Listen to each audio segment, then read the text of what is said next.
Good afternoon and welcome to the grand final of the players of the Supreme Series. I'm joined by Lee Kendall. Lee, all roads have led to this point, to the grand final. The seeding's been done, the draw's out there, and the players are all ready. It's been a good series so far, and obviously the grand final's upon us. Yes, good series, and it's still throwing up some good matches, even though it's seeded this time. I think Liam White's got Ronan McCarthy. There's another couple of matches, I can't quite think who they are now. The two Moroccans have drawn each other, which is amazing, considering they've just flown over together. Yeah. And you know, there's some. I mean, the matches that I've picked out so far. Liam Dunster opens his account against Chris Day. Yeah. I mean, that's a tough game for both. Obviously, that's a potential banana skin for Liam there. He's one of the favourites for the event. I think they played before. I think it was pretty close. I think there was only a couple of frames in it, so I think they'll know each other's game. Yeah, and it doesn't get much easier because the winner of that one plays Carl Boyes, so previous winner. Yeah, I mean it's a tough standard. You know, even though it's seeded, you're still going to have the people who aren't seeded that have, you know, like Ronan, missed a couple of events, going to come in and upset the apple cart really. Yeah. Notably, Scott Gillespie there opens his account against Mason Penny. Mark Boyle, obviously, his confidence will be high, winning a money match last week against Mark Farnsworth.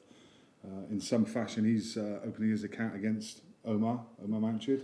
Yeah, well, Omar, they played each other. I think Omar won last time, so that's no gimme for Mark. He'll be fully aware that Omar's capable of beating him. Yeah, and Shane Thompson there against Dylan Leary. I mean, Shane's been making waves all the way through this series, obviously made a semi-final in the last event, and here he is again.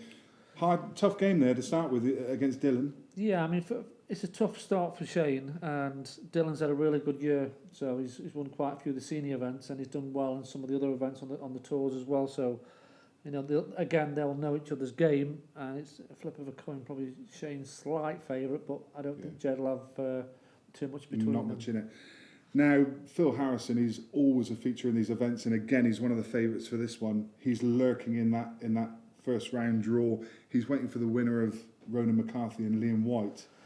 Yeah, so like I said, even though the very early stage of the series of the grand final, you've got Phil against Ronan, two of the greatest players ever to grace our game. Obviously, he's got to get past Liam first, and Liam told me last time he played, Liam only had a few shots. I think he got 8 balls 7 times, so they are top players. And the arena event for the 5 o'clock session is going to be Chris Melling against Sam Birch, we think. It's definitely winning the poll at the moment. Well, the fans' choice, Chris, you know, if you put him in a poll, he normally tops it. So there isn't many people want to watch other than Chris because of his style. And it'd be a tough ask for him, but I think he will be slightly too strong for Sam. Yeah. And a couple of games ongoing at the moment. You've got Stevie Jameson, who's come across from Australia. Of course, he's expat. I think he originally comes from Scotland, I think, and moved over to Australia. But he's come across with Jake McCartney for the final. Excited to see him here. But he's currently losing 3-0 to David McNamara. And the other game that's ongoing at the moment is Chris Tottenham's playing Gav Robinson, the whirlwind. Gav, he's also 3-0 up. Yeah, I've just speaking to Scott. I didn't know anything from a pool side about Chris, but apparently he was on the main tour for snooker, so he must be a good player. So 3-0 to Gav is a good start for him. Yeah, for sure. So coming up on the main arena, you mentioned the two Moroccans that are playing each other. You got Ameur Riad against Jaouad Tabit. Yeah, well said. I mean, you could have picked Gav Robinson. It would have been much easier. Well, I didn't pick Grauto sorted, and he's done polls for that, so I don't know if that went to the poll or Grauto just picked it. But I've got to commentate through this one, though. Well, to be fair, they're two real strong players, so you'll enjoy the pool, even if you might not know how to pronounce the name properly. But you know, they're both international players, and That'd be a good match. It will be, yeah, for sure. So without further ado, well, before we do that, let's just find out who your pick is for the event. I'm really struggling with this one. I called the finalists last time. I said Neil Raybone, and he just came up a little bit short. I'm struggling this time. Well, I haven't checked the draw, so I normally like to study the form. Scott Gillespie's had a couple of barren events by his standards, so maybe he's due to come back around again and take another title. I think Tom Cousins might go close this time. I just feel that he's underachieved. Another player that's probably underachieved. For his standard, he probably has underachieved, but we all know how good he is. Yeah, and another player who's probably underachieved in this event by his own admission, Gaz Hibbert. I mean, we could see him feature late on. Yeah, another world champion. Yeah. There's so many names. We could be here for an hour picking them out. But I'm going to pick one for you. Shane Thompson is going to go one better. He's going to win this one. Is he? Right. I reckon. Okay, it's a big shout. And a big price with the bookie as well. So your money's on already, is it? The money's on already. Oh, anyway, as I say, without further ado, let's get over to the action with the main arenas. Ameur Riad against Jaouad Tabit. We'll see you shortly.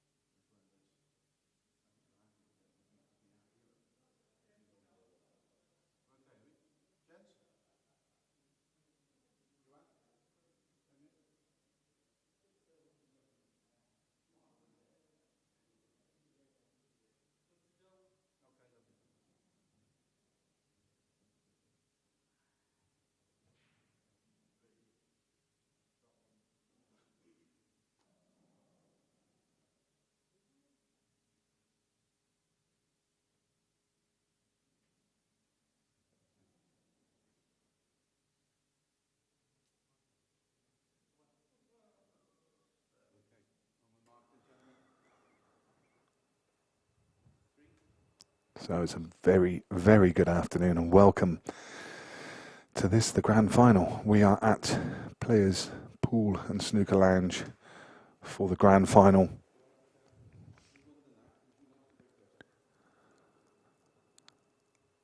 Of the Supreme Pool Series, and we're watching these two Moroccans who we've not seen before throughout the series. They've joined us for the grand final, and very welcome they are as well. Ameur Riad and Jaouad Tabit, two international players from Morocco. Should be very exciting, and hope there's a Moroccan contingent watching us. I think Amir won the lag, and we'll get things underway as soon as our referee has set the balls.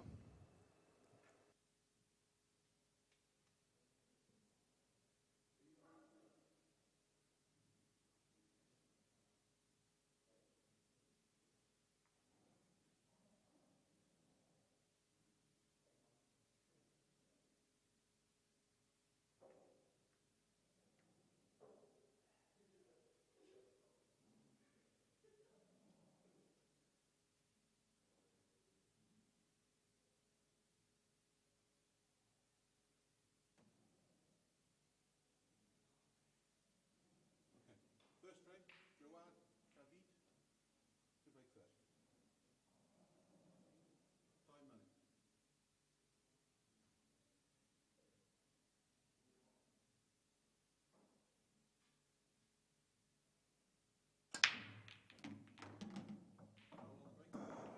An absolute cruncher of a break. And sadly for Jaouad, he's found the cue ball into the top corner pocket. But that was a big break.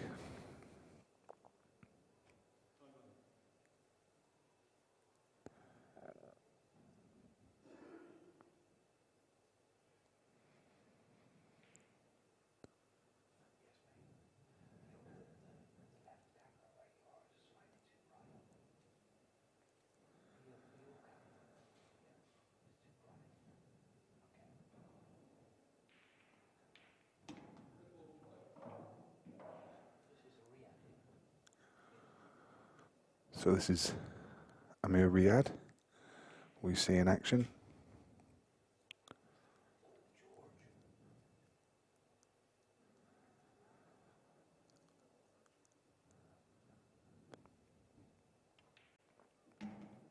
And if there are any Moroccans watching that know about these two players, then please do let us know, because as I say, they're new players to the series.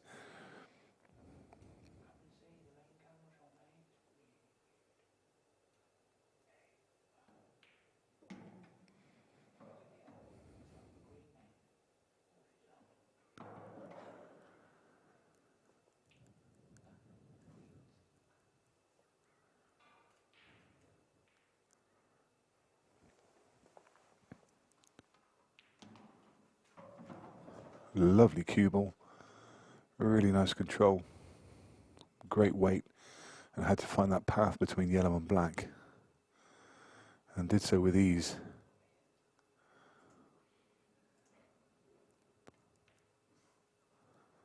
This is a really, really confident start from the young man.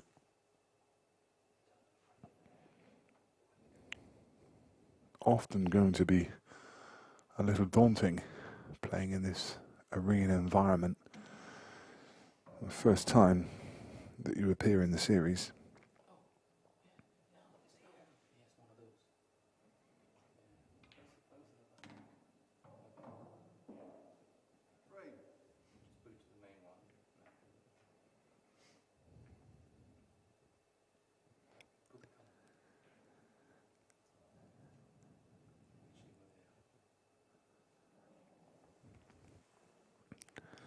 And a great start.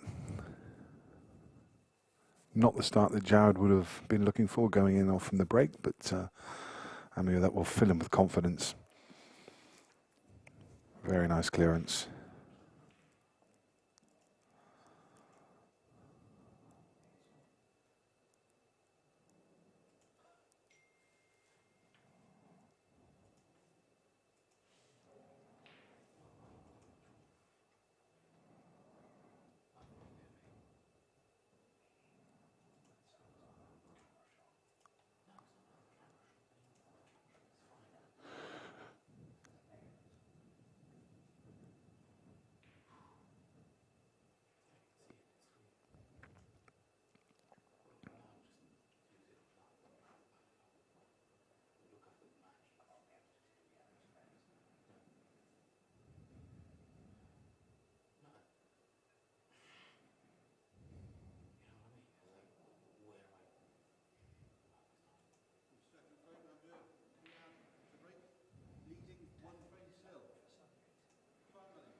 Another huge break. Look at that spread of balls.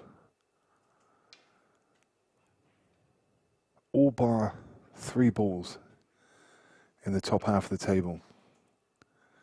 And somehow is dry. And these yellows look pretty good. In fact, you could make a case for either set, but I think I would probably be erring towards yellows. I guess the only slight downside for yellows, the 3 balls over towards the right hand side, they're all kind of on top of each other. But yeah.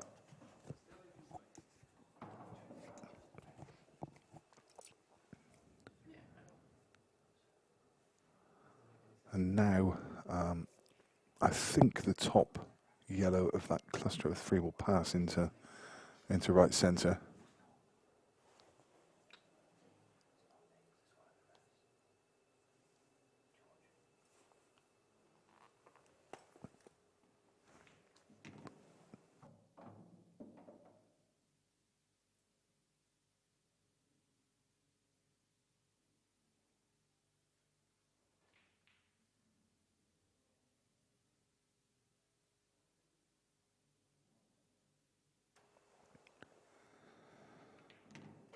And this one should very quickly be 1 frame apiece. And again, another nice little clearance should settle the confidence.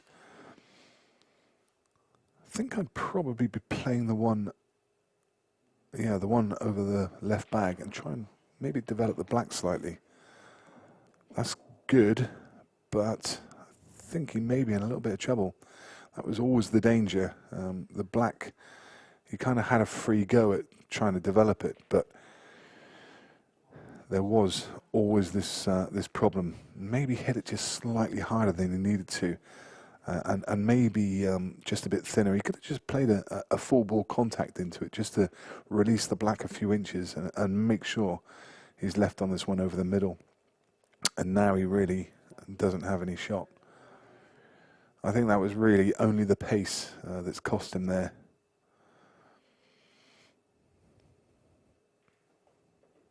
And of course, playing it at the pace he did, there was always a danger. He could have caught it perfectly and sent the black up the rail into the pocket. So as I say, I think I would definitely be playing that one just to stun into the black and just try and develop it by a few inches. And this one's going to be skinny, and the ref's going to have a close look at this. Well, ref felt it was okay. He's missed the pot. And what's he left? He's left openers into either the left or right centre, but neither are particularly easy.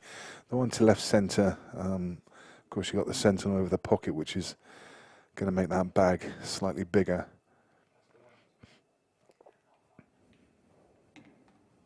But the only problem with that shot is when you use the red, you're in danger of pushing it into a safer position. And now this is suddenly a very tough layout. And I think for me the shot here, not yet, but I would be looking to manoeuvre the cue ball so you can glance off of your red at the top of the table and pop the yellow over the pocket.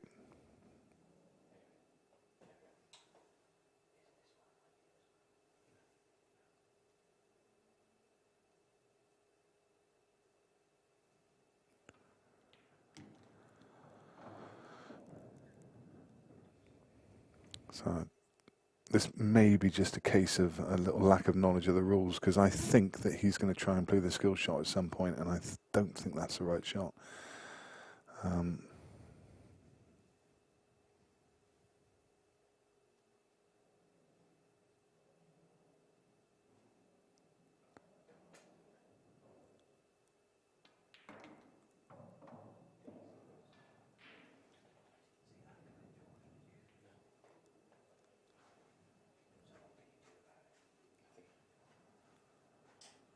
I think he's still looking at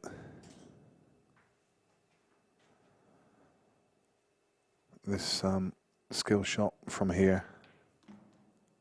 He was actually looking at developing his ball.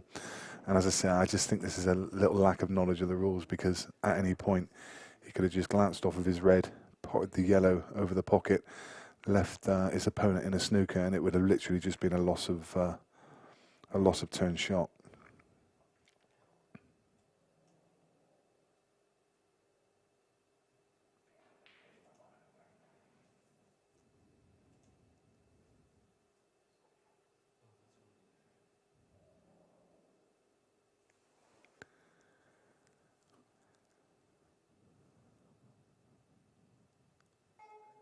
And now he's looking at that. Oh, wow. He made it. Made the skill shot. I think he has to...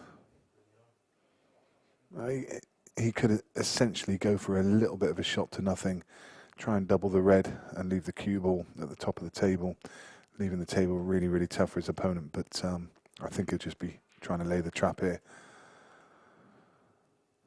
As I mentioned, should be using the rules to his advantage. Yeah, that's the shot I mentioned. What a great pot that is as well. So he just took the gamble there that even if he missed it, he's left it pretty ordinary for his opponent. But I think he's just, I mean, he's done the job. He's made the clearance. But maybe just made that a fraction harder than he needed to.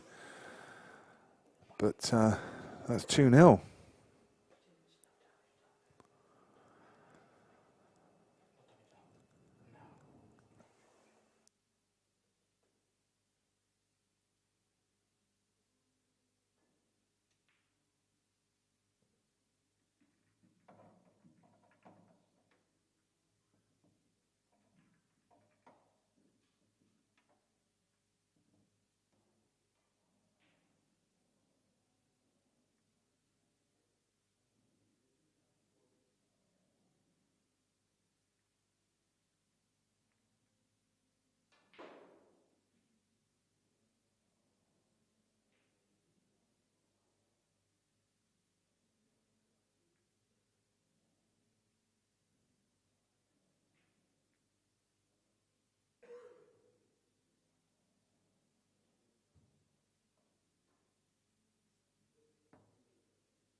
Another monster break.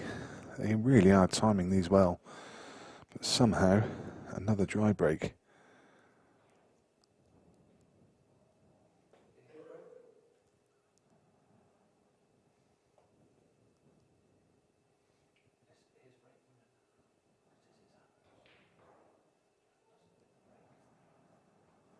See, there's lots of Moroccans tuning in to watch. Welcome to you. Hope you're enjoying the stream. The opening match of the Supreme Series Grand Final. Good afternoon to Kevin Stewart.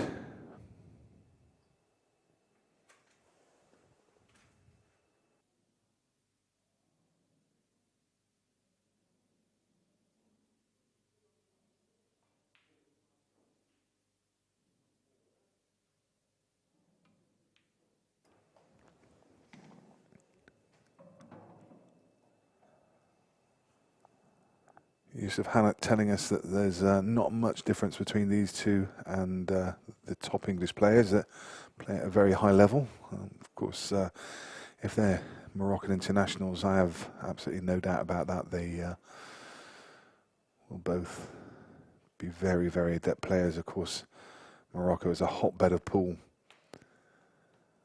with some real talent. So this is Amir at the table again after Jaouad has gone dry. He's going to take his extension. Of course, both players get one extension of 45 seconds.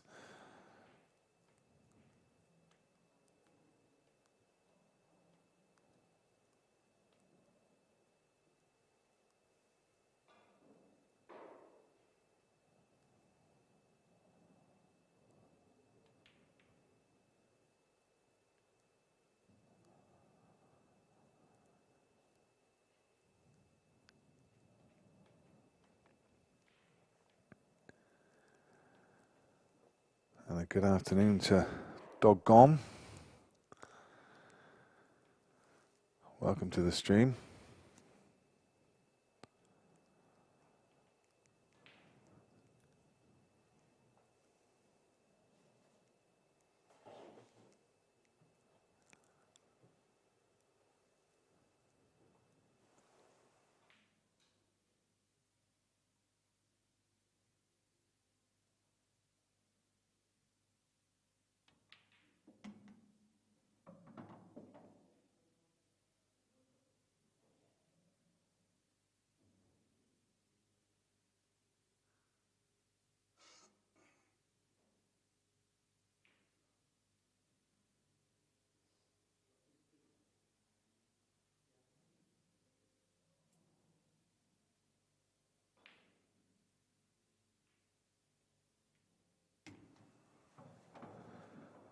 And good afternoon to Simu. Glad you're enjoying the stream. Seeing this excellent opening match between these two young men. And we get our first chance to see Jaouad amongst the balls.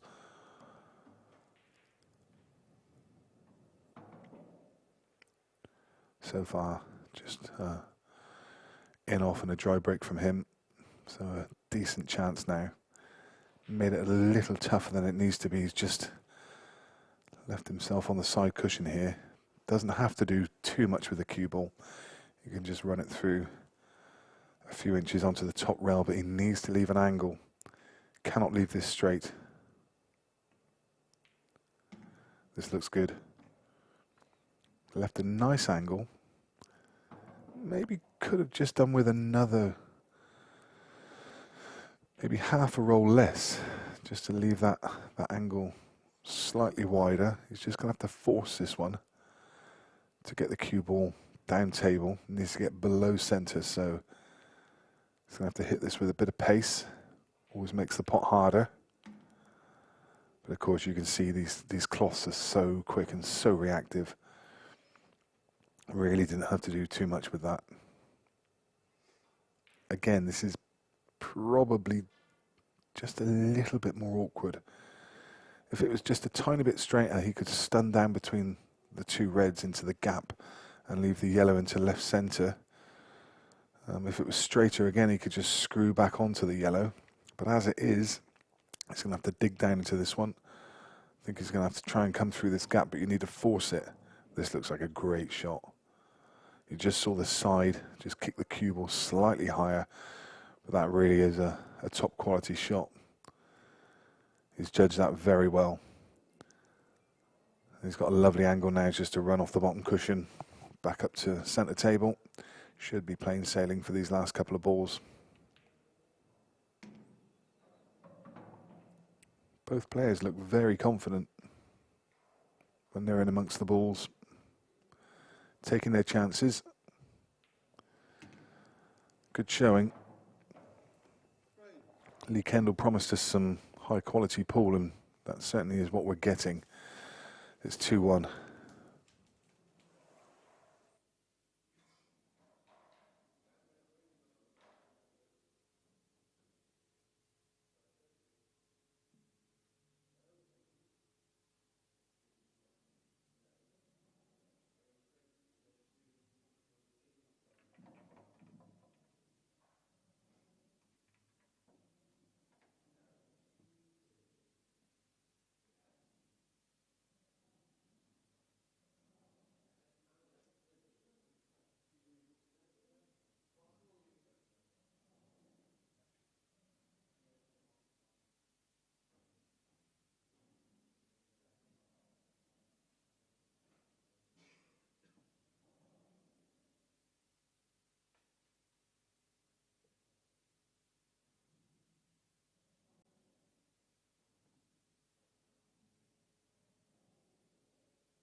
Ameur Riad to break, leading 2 frames to 1.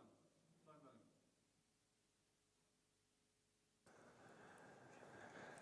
Yeah, we took the drive up to Newcastle under Lyme from the southwest. I picked up Shane Thompson en route, and it was, I mean, we were driving at 10 o'clock in the morning, and it looked like night time. It was grey and horrible.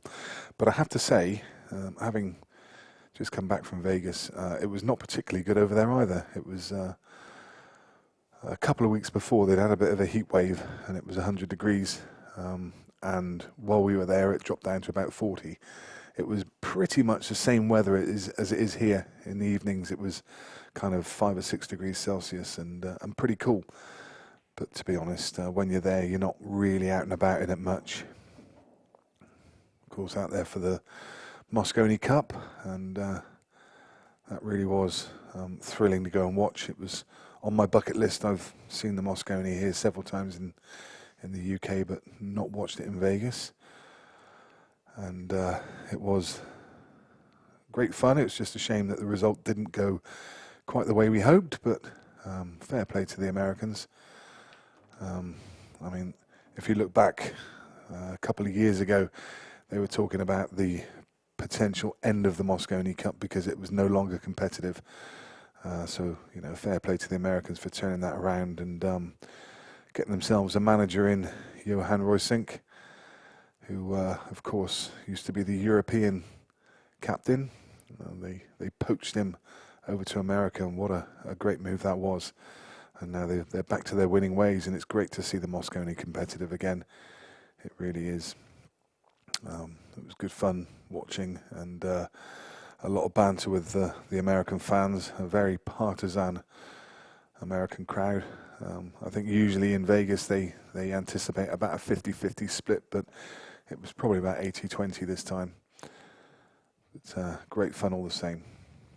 And here we are back in very grey and rainy Stoke-on-Trent. But it doesn't matter because we are going to be tucked up in the Players Pool and Snooker Lounge, and hopefully you'll join us for this weekend of pool, this grand final. And what a great event it promises to be. Look at that. That's an unusual miss there from Jaouad. He was took a bit of a liberty with that because it was a big pocket, but it was one of those that you almost had to get close because it wasn't that big a pocket. And as you can see, it's cost him the shot. May not cost him the frame though. This is still a very, very tough out. Needs some seriously good cue ball control. That's a great opening shot. And actually he's presented himself with a very decent chance now. He's left himself a nice angle.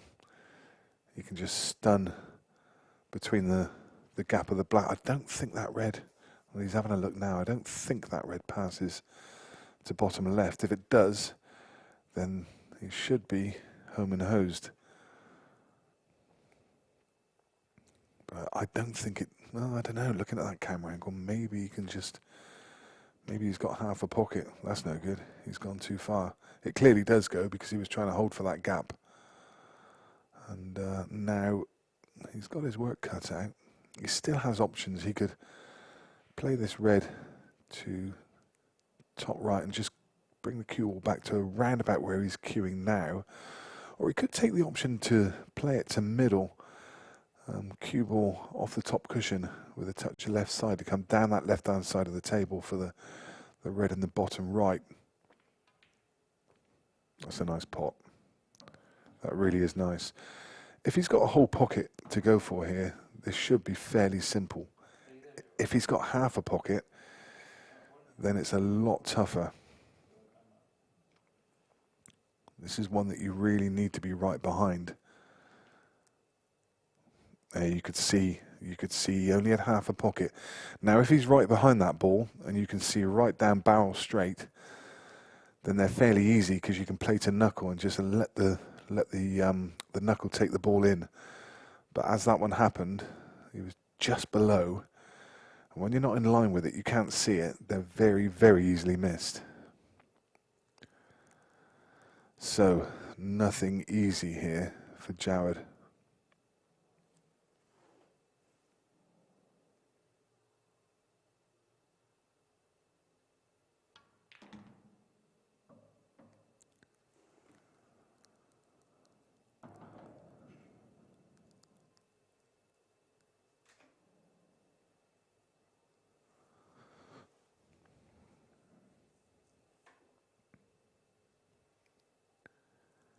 Did well to develop the one from the rail.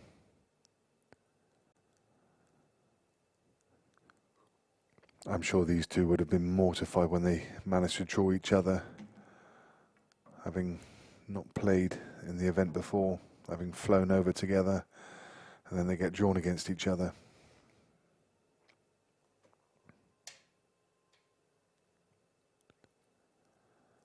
So he's going to be playing a snooker. Not sure that's going to be telling enough. The yellow's in the way of the natural angle. So that's a decent effort. He's looking at just playing a little further across with check side to check the ball up. You have a choice. You could play it more to the right with running side. That would probably be my preference. I think they're just slightly easier to control with running side.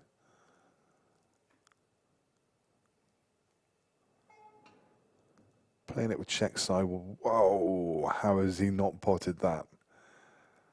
How does that not go in? You think any contact on that ball, it has to drop. He played that really well, actually. He didn't use a lot of check side. What he used was the pace of the cushion.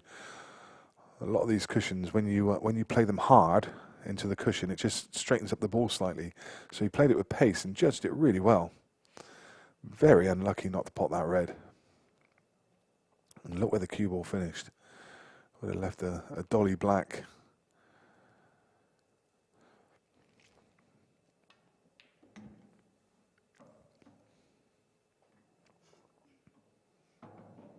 See, this is another one of those opportunities where the player, if he knows the rules, You can play this yellow into left centre, stun the cue ball down towards the right hand side, play the plant yellow onto red, leave the leave the cue ball behind the other yellow at the bottom of the table.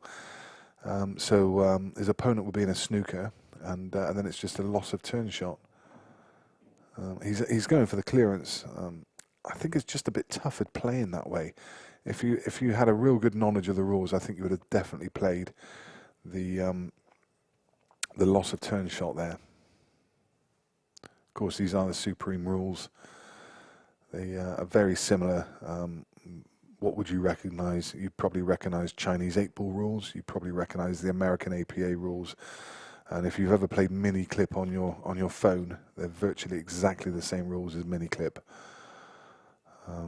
They're as close to the widest used rules across the world. There's not a massive amount of differences. I'll explain them through the day, just so you can get used to the rules. There's no totals, so you always have to hit a cushion. There's no 2 shots or 3 shots. If your opponent fouls, then you have ball in hand anywhere on the table, and you get that opportunity for the loss of turn shots. So as long as you always make contact with your object ball first, then you could brush off of your ball and play it onto your opponent's ball to pot his ball, and then if you leave him in a snooker, it's just a loss of turn. So your opponent comes to the table, but he has to play the cue ball from where it is, which is why I mentioned he could have played that plantal on the bottom rail and left him in a simple snooker, really difficult to get out of.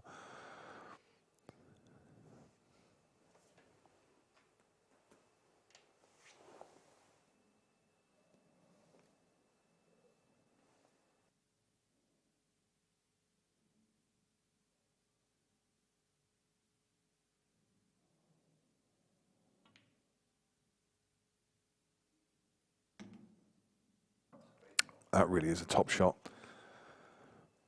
Great shot. Under pressure, knowing that it was frame over.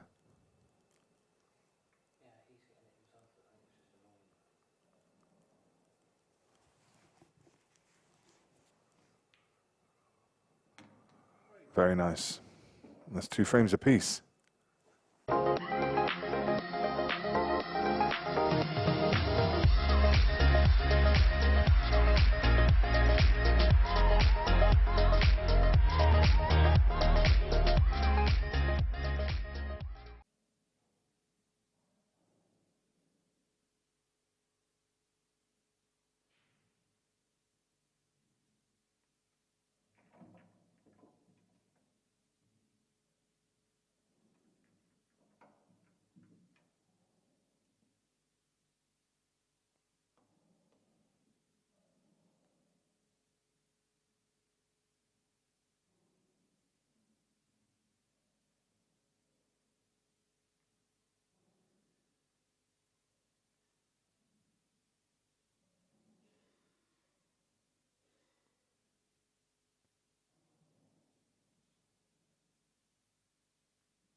Fifth frame, Jaouad Tabit to break 2 frames off.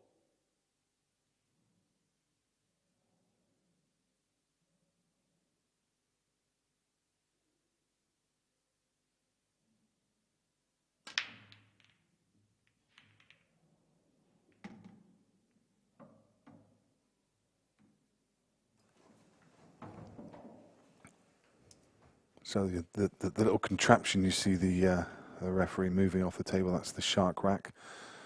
If you've never seen one of those before, it's a template that again is widely used in American and Chinese pool. It basically is a very thin film that sits on the table that's got indentations on it, small holes which the balls locate onto. and it means that you get the perfect rack every time. You can line the shark rack up with the white line that's on the table that goes through the center of the rack. There's a little marker at the back of the table. There's a little marker on the back of the shark rack that you can set right through the back of the line to make sure it's central. You never get a twisted rack or a high rack. There's a little hole at the front which lines up with a dot at the front of that line that you see, and the little indentations make sure that all of the balls are touching. So you get an even split every time you play a shot. It just gives you a consistency through the break. Some people like them, some people don't. Some people say that they're a bit of a faff, that they take a long time to set up, but that's actually a fallacy.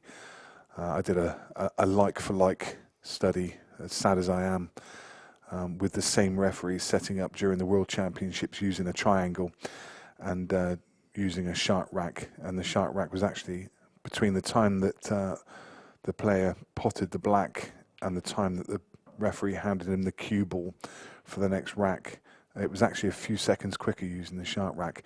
And I don't know if anyone saw recently, there was I think, I might be doing a disservice here, but I think it might have been the King of the Hill match between Liam Dunster and Tom Cousins, when I think the ref was really struggling with the triangle. No fault of the referee, but he was struggling a bit with the triangle, because of course when you use that triangle consistently, you get the little indentation at the front of the spot, which can often mean that the front ball just rolls off. And of course Liam is always fastidious in the way the balls are set up, and those balls had to be set up sometimes 3, 4, 5 times just to make sure they were absolutely correct.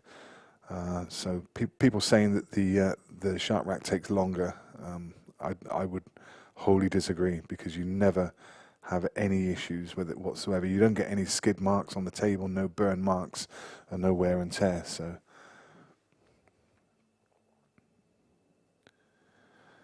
if you're ever interested in trying out one of those shark racks, you can find them on eBay. I think they're around about 10 quid, which isn't a lot. They do last a long time. They're fairly hard wearing as long as you don't bend them. But for the consistency of break you get, I really do like using them.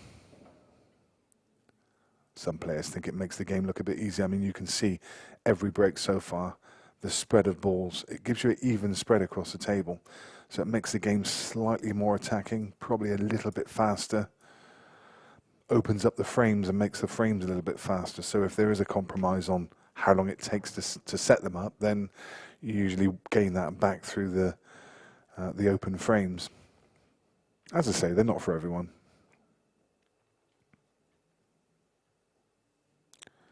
Tough shot coming up here now for Ameur. Needs to, probably got just a bit too much angle. I think the top yellow goes, but I don't think he can get across.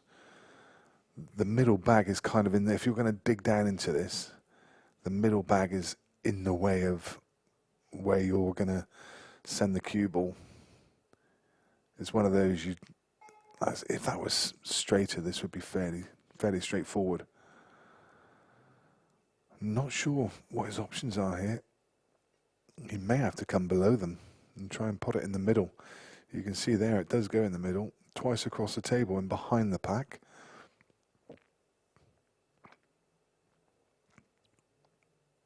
Yeah, it's just too much angle.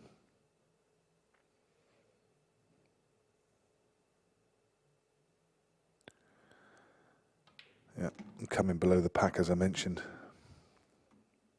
It's probably about as good as he could have done. The problem with this shot is he's going to contact the yellow.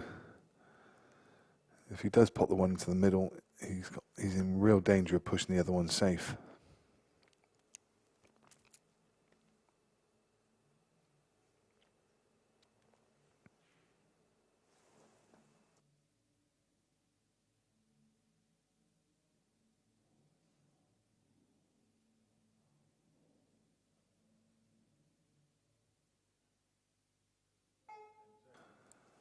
See, I think he's going to hit that yellow half, but yeah, he's just going to play it safety, and probably rightly so.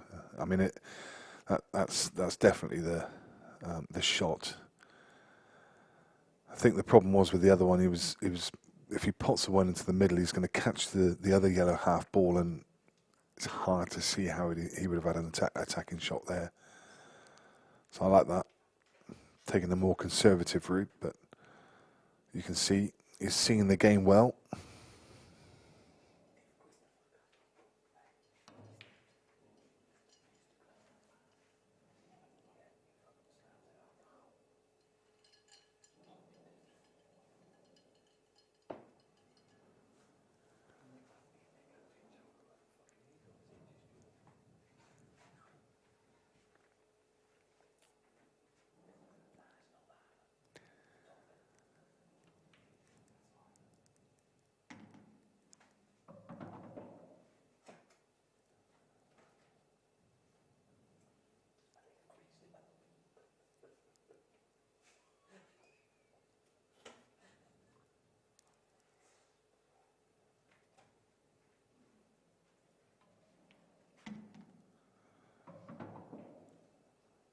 So a quick look at the other scores. There are 2 other games currently ongoing.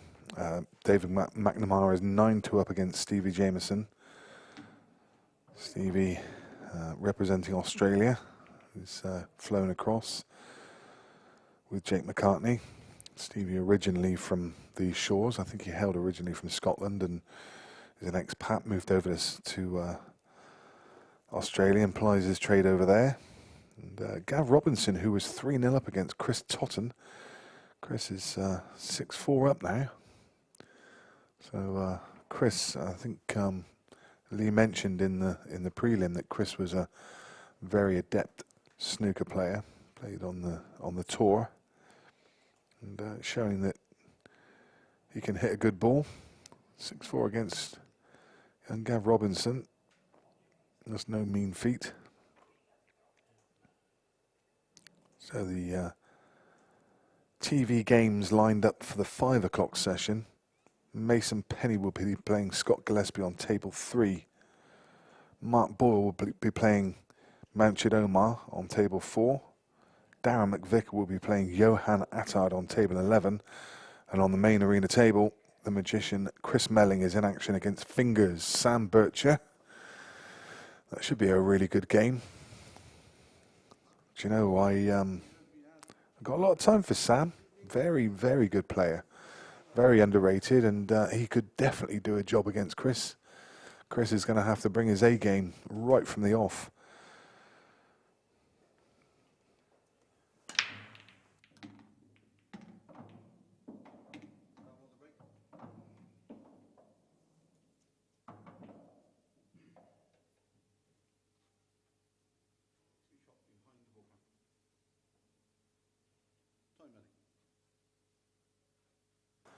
This time it's Amir's turn to lose the cue ball from the break, and yellows look very nice. Of course, it's ball in hand behind the line. 1 shot.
I think that was a nice touch there. I think he's just done enough.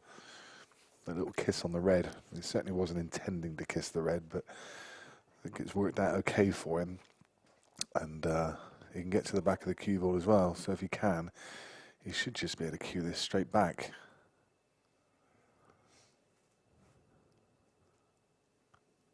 He's giving it some thought. I don't think that yellow goes anywhere else. Oh, does the top one go? It looks tight, doesn't it? If the top one goes, it makes life a bit easier, but even then, I don't like it. I think cue this, screw it back. Oh my goodness, then he ever got hold of that one. He's okay, but blimey. I don't think he meant to put that much zip into it, but that shows how reactive this cloth is. This cloth is, of course, the Strachan Superfine, which has been developed for the Supreme Pool series. We also do a different variation in the snooker cloth. That's a nice shot. The cue ball come out. Does not come out. You can see from the look on his face. He's in behind the red. I just need to cue that just slightly more. Just come out another couple of inches for the straight black in the top corner. And he played a nice shot there. Just didn't judge the pace. Or should I say he played a nice pot there.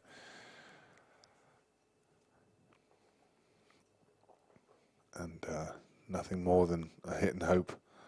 Have to hit a cushion after making contact. As I mentioned earlier, there's no totals. So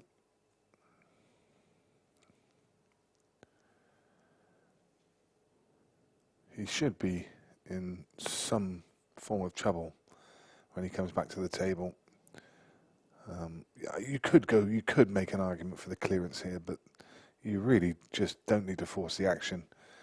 You've got 7 balls on the table, so why not develop this one that is closest to the right-hand rail?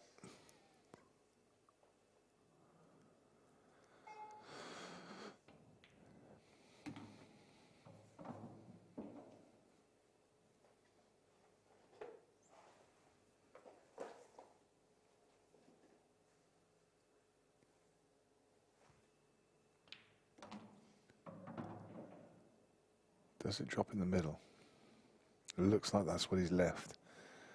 It also looks pretty thin, unless he's just going to go for the plant in the top corner. I think I prefer the plant personally.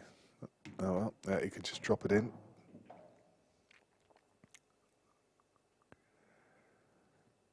Should be fairly plain sailing. It's just really about the order now.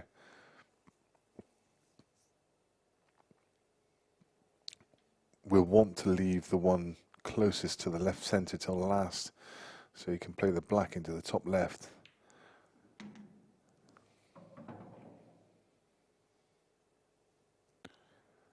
Looks like he's forced to play that one now.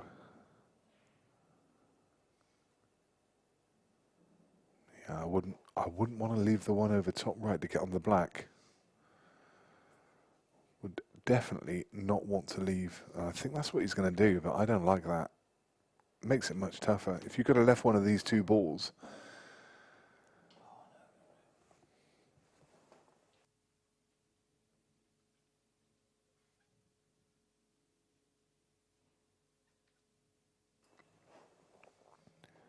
I'm not sure about this route. I think at any point he could have taken that one at the top of the table. These 2 were over the bag. He had a big margin of error to get back down onto them. And I just think it's way tougher to get on that black from the one at the top right. If he could have just left one of those over the middle. Not keen on this route.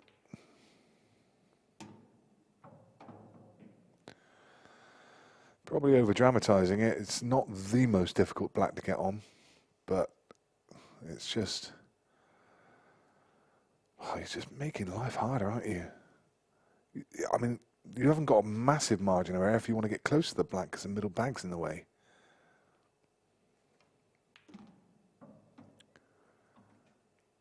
There you go. There you go. Never liked it. You had two natural balls to use to get onto that black. And I think at any point he could have played the one over the top corner.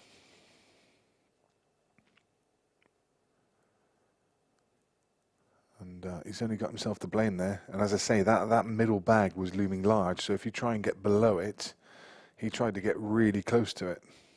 Well, that's a nice shot. Give him credit for that one. That was a nice pace. They're never easy to play when they're that close together. Do you just go for the double here? Leave the cue ball somewhere down in this half. Hope the black goes safe if you miss it. Or do you just play end to end? Or even play the snooker shot where you basically go side to side. He's played the side to side shot.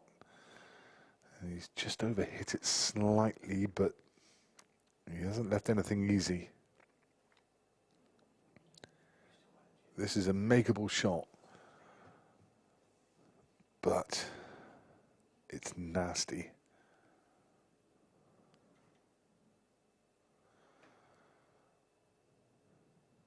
Here we go, you're going to know before he does. Great shot. Very nice. He extends the lead to 2 frames now and leads 4 frames to 2.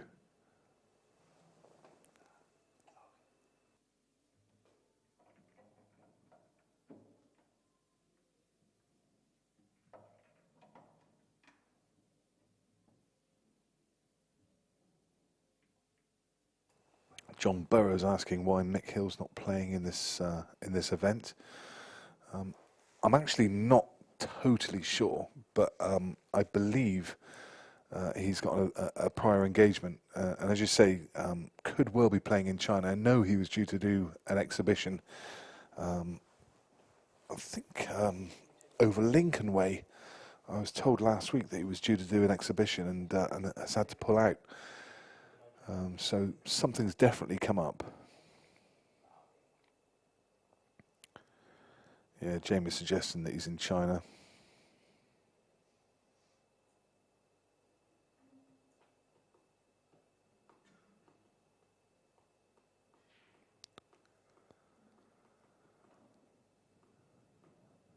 So I think Amir really got away with one there. Having, in my opinion, gone about the clearance in the wrong way, leaving himself struggling with the black. He played a good safety, a telling safety, which ultimately did win in the frame.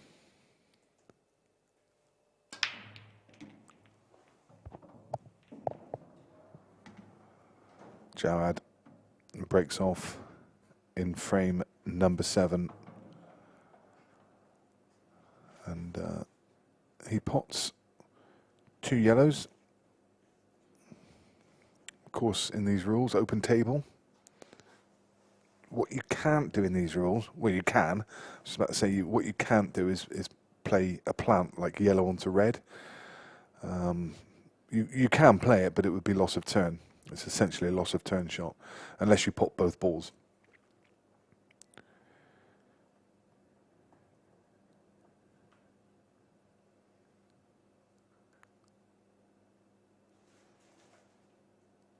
So a tricky little shot to open his account, and he's not going to be happy with that. Just push that red safe, pushed it on top of the other red. And you can see shaking his head. Suddenly the clearance that was tough becomes really hard.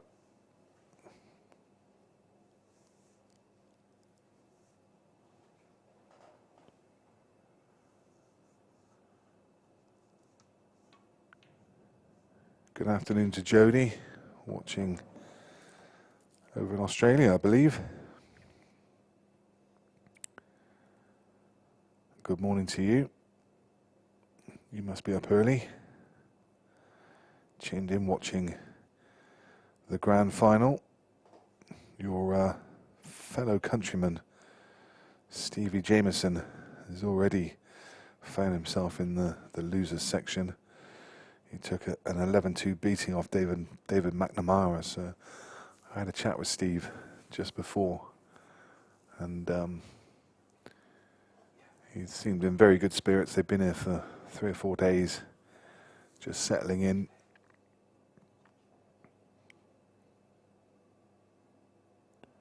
Chris Totten 8-4 against Gavin Robinson.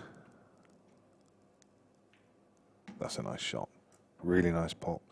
Made it look much easier than it was.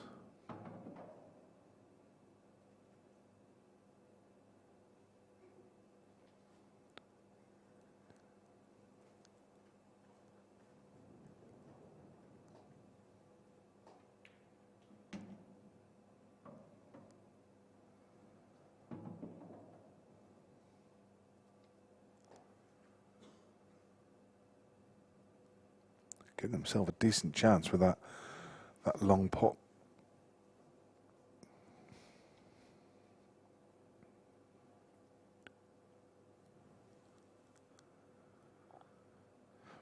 The black, of course, will pose a problem because, well, from that angle, actually, it's not so bad. I think if he can just land on this, yeah, he's fine. I was going to say, if he can land on the yellow straight, he can just stun it in, and black goes to, from the other camera angle, I wasn't sure that it went to right centre, but it certainly does. So no dramas, and very quickly this 2-frame lead is going to turn into a 3-frame lead, and Amir looking very confident and very decent. Impressive player. Both have shown some real signs of what they're capable of.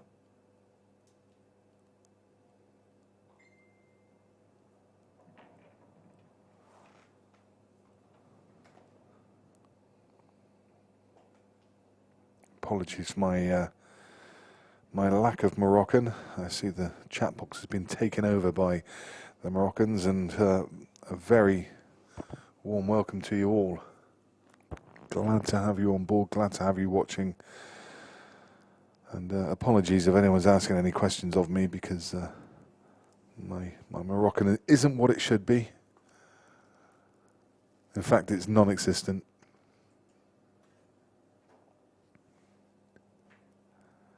I only really speak a couple of languages, English and slang. Probably the only 2 languages that I'm any good at. And some people would say my English isn't great, but we do try.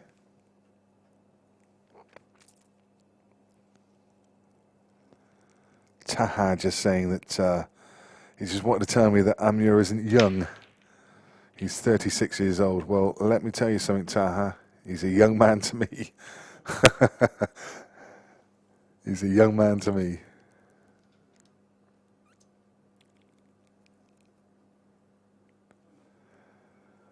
I'm what's known as an old fart.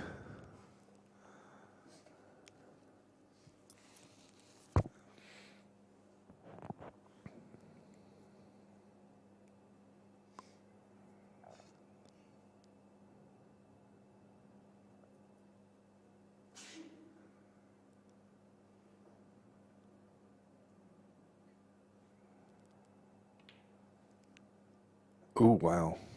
Didn't expect to see that one missed.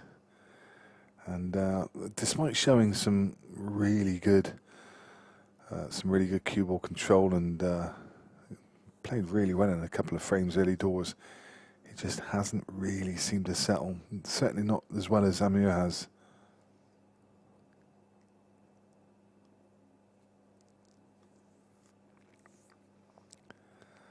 Taha telling us that both players from Morocco, and they were both in the team that won the 2014 World Championship. So that shows some of the pedigree of these 2 players. They'll obviously know each other's game very well.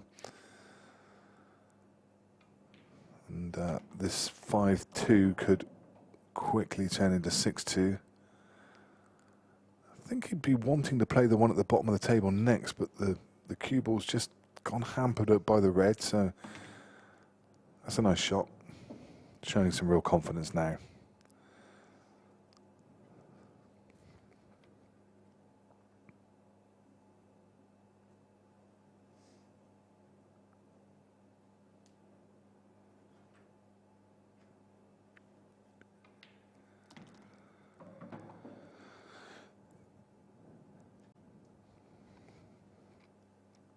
And I also like that, not trying to do too much with the cue ball. The more you tried to do with the cue ball there, the more it could have gone wrong, just realising that you just needed to play into the open space. And there you see, he can see through to that yellow to top right. Maybe the one to take now. It's the pocket's just slightly obscured by that red. Playing into that yellow, playing into that pocket, often your eye will pick up that red ball, and sometimes it makes you just throw the shot slightly.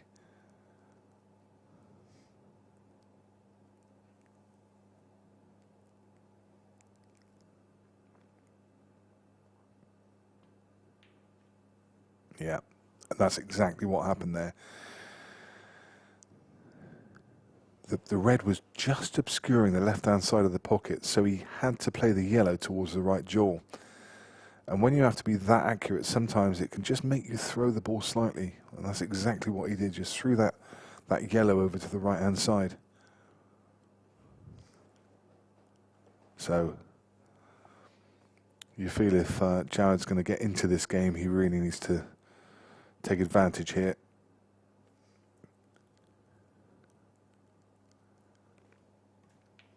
And I know exactly what you mean, Tahir.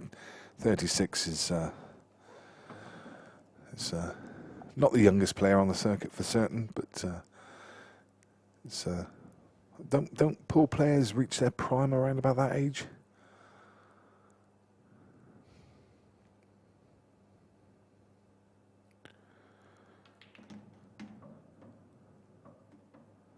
Which is a horrible thought when you think that, you know, someone like Liam Dunster's about 24, I think, and John McAllister, 23. And watching young Joshua Filler last week, just 22 years old. And if players are reaching their prime as a pool player, around about 33, 35, goodness me, they've got some kind of careers in store for themselves.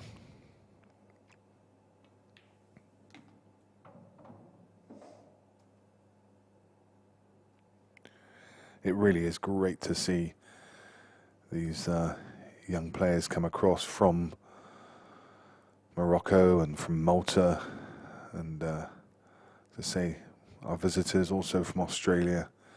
It's fantastic. There aren't many events in this country that have this kind of pool. He's not played that at all well. He's left the gap to get through to the yellow. You can see hands on his head, just frustrated.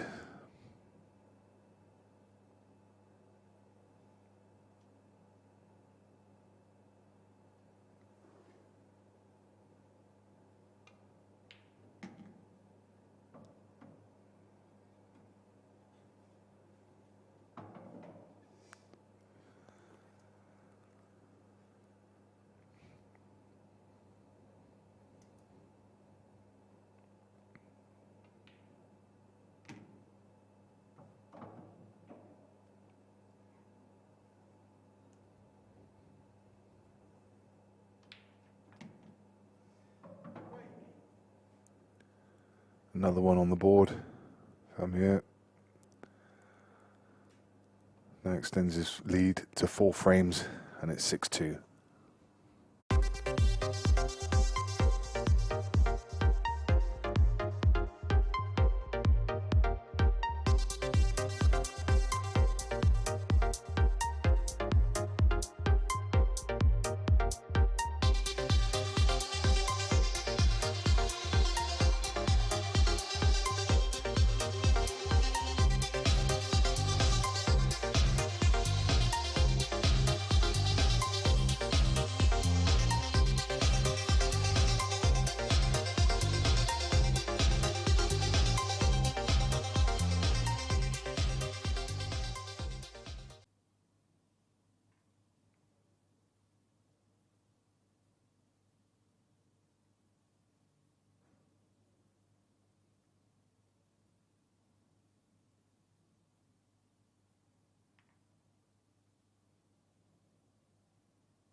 break, trailing 6 frames to 2, time running.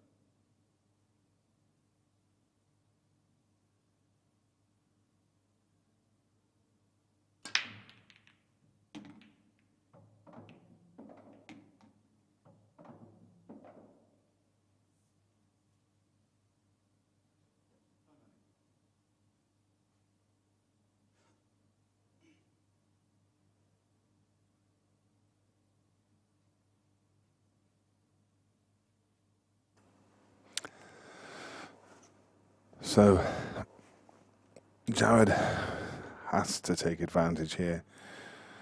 Cannot let this lead get any bigger. Has to stamp his authority on this frame, and he will get no better chance than this clearance, which should be fairly straightforward.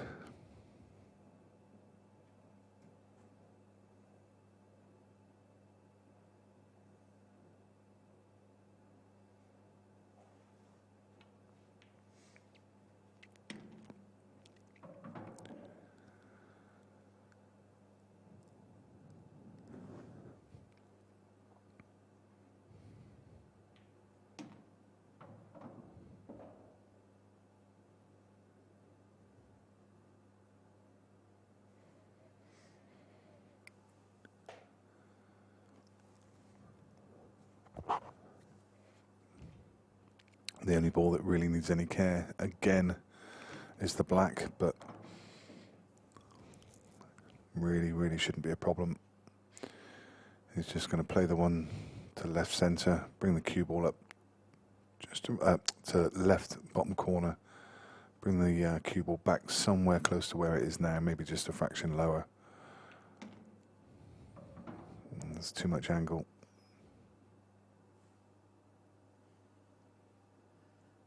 If he'd have come a couple of inches higher, then he can just drop this in and leave himself the black to centre. But he's left too much angle here. I think he has to go side cushion and then bump into the yellow to hold himself onto the black, which is much tougher than it needed to be.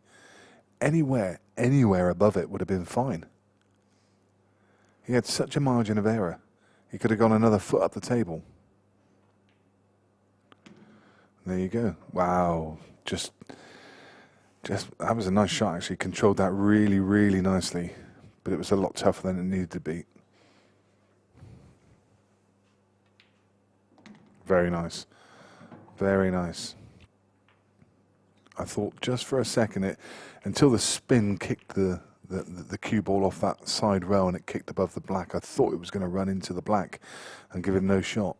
But he pulls it back to within 3. And it's 6 frames to 3.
Ameur Riad to break, leading 6 frames. So these two Moroccans still going at it. 6 frames to 3. And that is the chance that the young man needed as he comes to the table. 6 frames to 3 behind. Now, if he can find a clearance here, get back within 2 frames. So, Jaouad having been 6-2 down, and looking quite well out of the game. If he can take this one and then find something in the next, he could be back within one frame. He's going to have the break in the next as well. The trouble is here, it's not a give me clearance. Yellows look okay, but you need that cue ball on a string.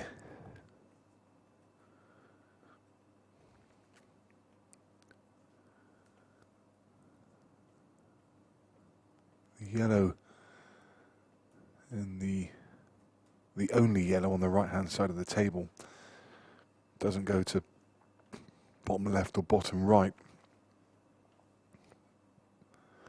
The problem is with this clearance, there's no real natural path from one ball to the next. And I think for that reason, he's going to look to go reds. Even these aren't straightforward. There's clearly a gap between yellow and black to get through. It's a much more natural path for the cue ball to make this clearance. You can use the cue ball closest to the left rail to get on the one in the center of the table. He's going to have to cue this one well though.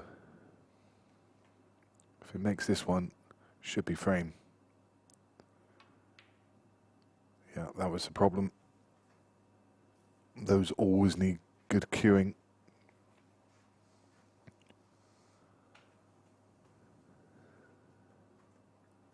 What's he left? I think he can get through to the one just above the left center. Oh, the one he's closest to he can cut. It's pretty thin. Cue ball's going to be running. Yeah. I don't think he was trying to play it off the yellow. I think that was just a misjudgment. But again, you ask the question, what's he left? Just a plant. And not a particularly nice plant.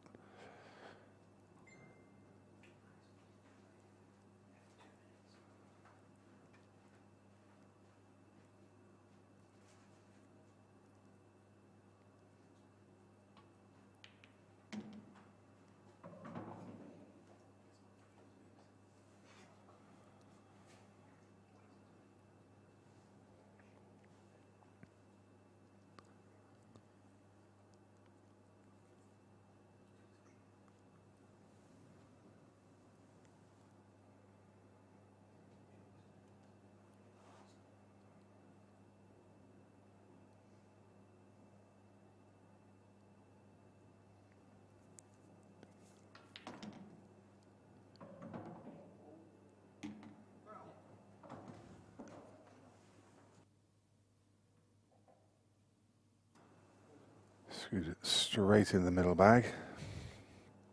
And hello, Rich. Rich from Vegas. Rich was at the Moscone Cup, enjoying the action and celebrating the American win.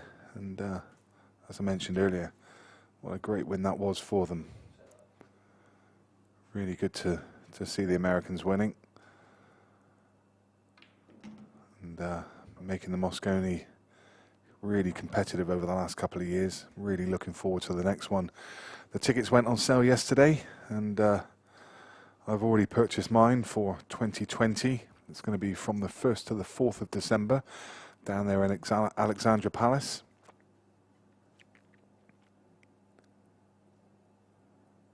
David Finch asking who's going to be next in the arena. It's actually going to be Chris Melling against Sam Bircher. Mason Penny and Scott Gillespie will be one of the other streamed games. I think it's over on table 3.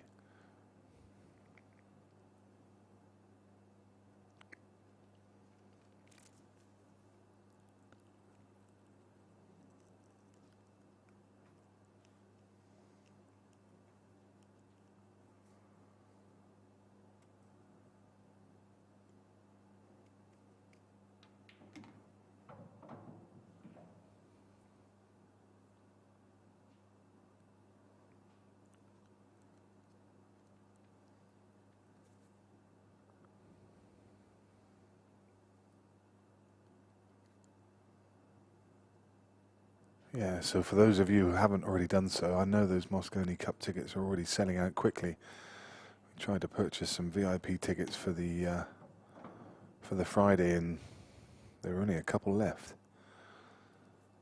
So getting on the action. It's always such a great atmosphere at Alexandra Palace. That, by the way, was a really, really nice shot from Ameur. Just kicking that red away, making room for the yellow.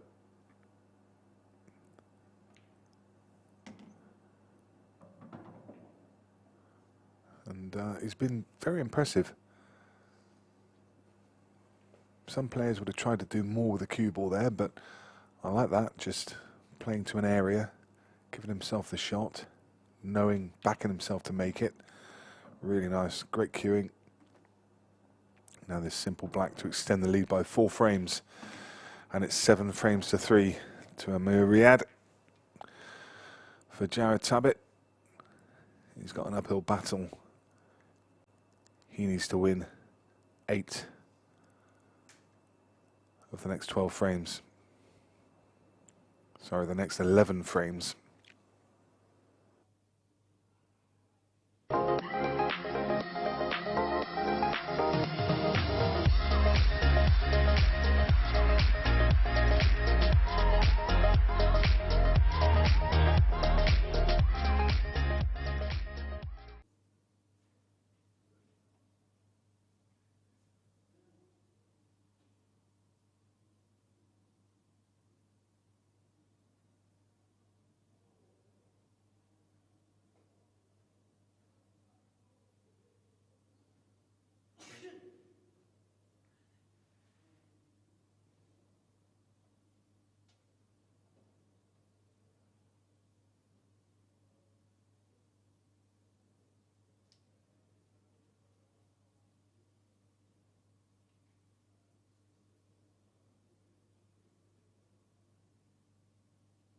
Frame, Jaouad Tabit to break, trailing 7 frames to 3, time running.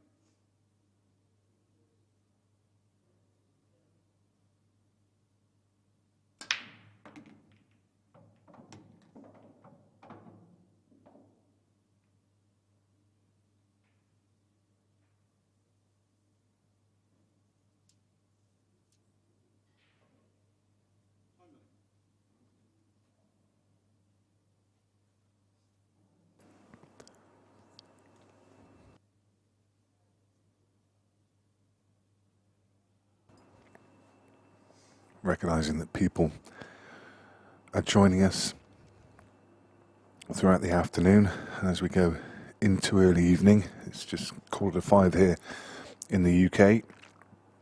This is the grand final of the Supreme Pool Series. This is the opening match between Ameur Riad and Jaouad Tabit. Coming up next on the main arena table is the magician Chris Melling, who'll be playing young Sam Bircher. Chris, I'm sure, will be recognizable to all of you viewers, wherever you're from. Chris, of course, has played and had success in every discipline of cue sports. The only player to ever hold a professional card in 3 disciplines, in 8-ball English pool, in 9-ball, and also at snooker. The only player who's ever achieved that.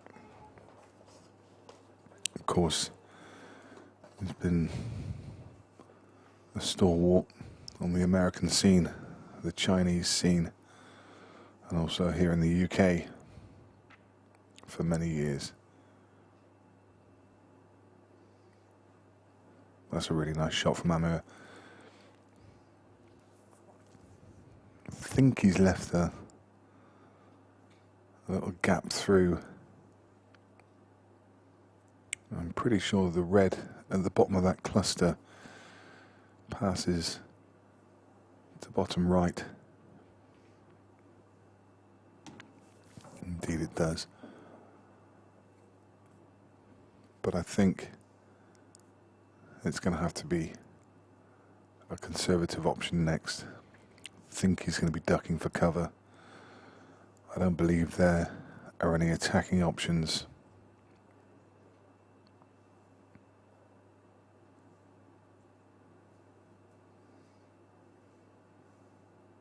So he can just break these reds up.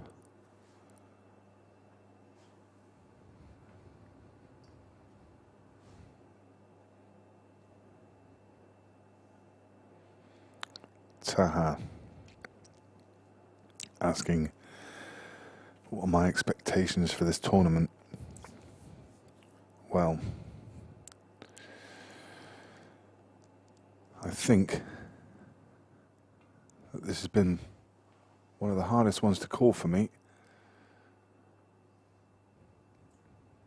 Usually I've got a gut feeling, and often my gut feeling has been fairly close. In the last event I called Neil Raybone before it started, and of course Neil had a double on the black for the event and missed it, and Clint Hansen stepped in and won the event, so we weren't too far away there. I don't know with this one. Players in form, definitely Mark Boyle, off the back of his money match win against Mark Farnsworth last week. He's going to be in form and hungry. Another player who's queuing really well at the moment is Tom Cousins. Would not be at all surprised to see Tom turn up this weekend and take home the spoils. Shane Thompson's been knocking on the door all the way through these events, and the guy literally is on the table more than the cloth. He's been practicing a lot. I've had a little bet on Shane. I think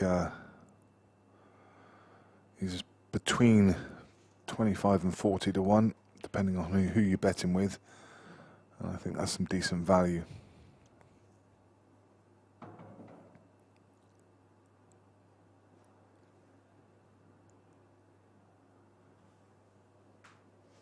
He's got a tough opening game.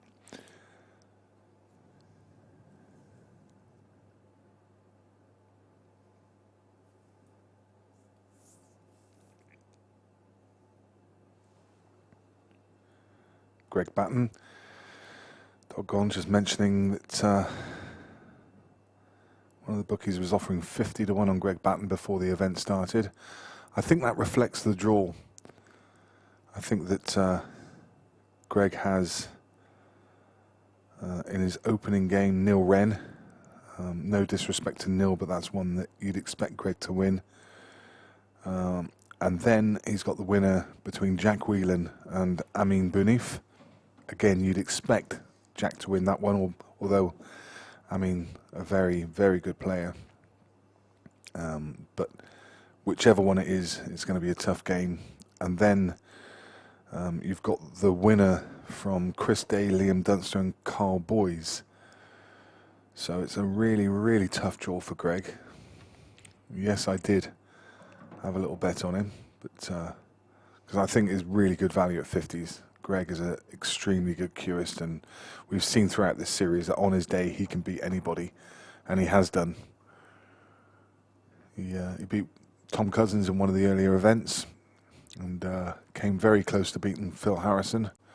I think that went to Hill. Also Dunster, did he play Dunster in one of them? I can't remember now, but yeah, he did. He gave Liam a fright as well. So yeah, Greg has the potential to go deep, but he's got a tough draw. Equally, Greg's a tough draw for all of those players as well. Really hard. What about you guys? Who's your pick for the event? Jordan Shepherd, of course, is playing. This has not been a happy hunting ground for Jordan. Jordan opens his account with a tough game against Arfan Dad.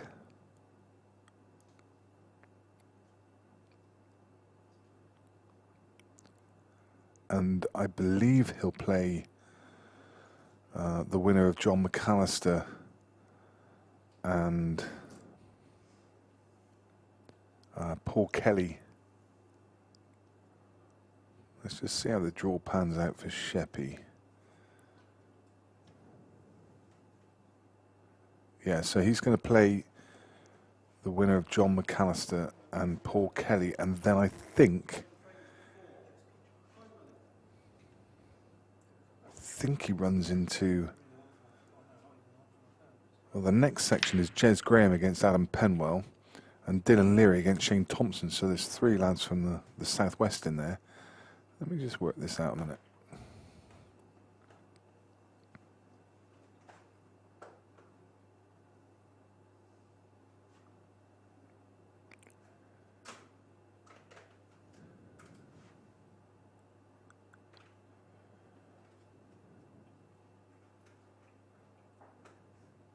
Yeah.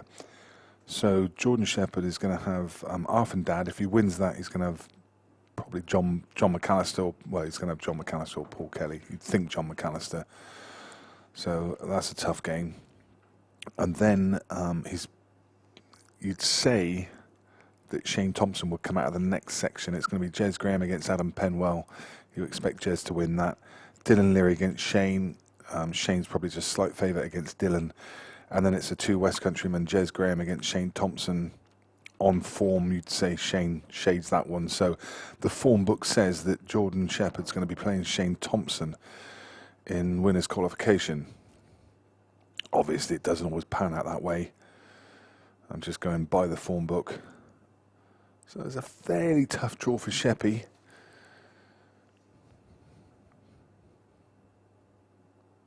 He's one of those players, isn't he? If he turns up and he's on it, then look out. Now you look at Tom Cousins. Tom Cousins' draw. Tom's playing John Cairns in the first match. And then if he wins that, he's got the forfeit. Well, Steve Petty's not turned up, so he's going to have Mark Asprey in the next game. And then in winners' qualification, it's going to be one of Josh Kane, Brian Halcrow, Clint Jansen, or either one of Usama Maskini or Luke Gilbert. So Tom's got a reasonable draw, albeit he's going to meet Clint along the way. It's all pie in the sky, isn't it? We can look at the form book. They're never easy to call. If they were easy to call, we'd all be rich off the bookie, wouldn't we? We would all be rich from the bookmaker. Anyway, those 5 o'clock games, by the way, are about to get underway. Chris Totten's 9-7 up against Gavin Robinson. So these 2 games are the only ones in action, but those tables will be filled at 5 o'clock, no matter what.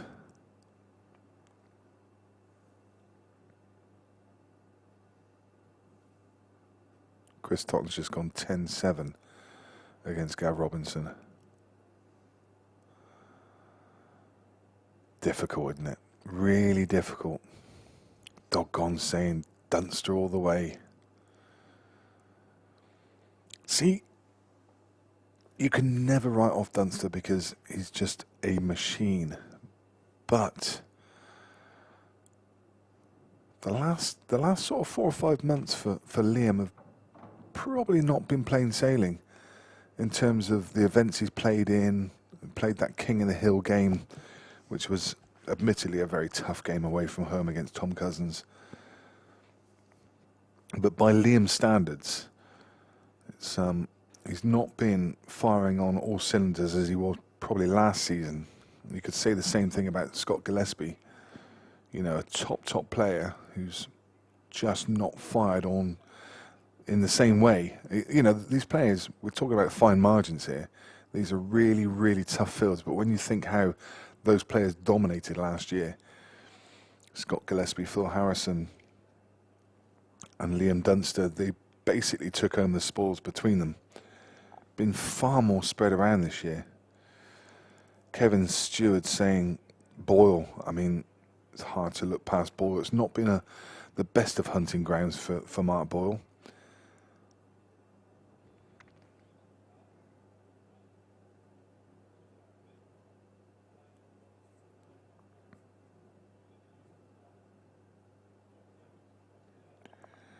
Taha asking if Tom Cousins has been practicing. Rest assured, Tom Cousins is always practicing. Tom, he works in a pool club, and despite every pool player telling you they never get a chance to practice, I guarantee you they do. And Tom is a pretty big practicer, and he's been putting in a lot of time. He put in a lot of time for the Liam Dunster game. Tom is, yeah, he does put in a lot of hours on the table.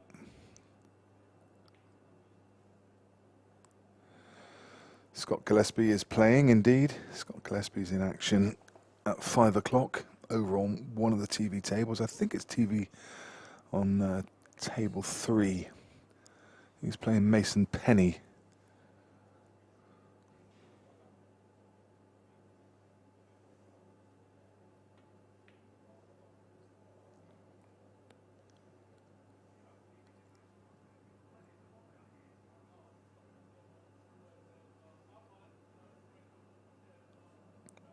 Of course, every event, when you ask people's opinions of who they think is going to win, nobody ever mentions Adam Davis. But Adam Davis is always there and thereabouts, isn't he? Grand final last year, made the semi-final, won an event this year. Always there and thereabouts, a very, very dangerous player. But nobody, he's never on the tip of anyone's tongue, is he?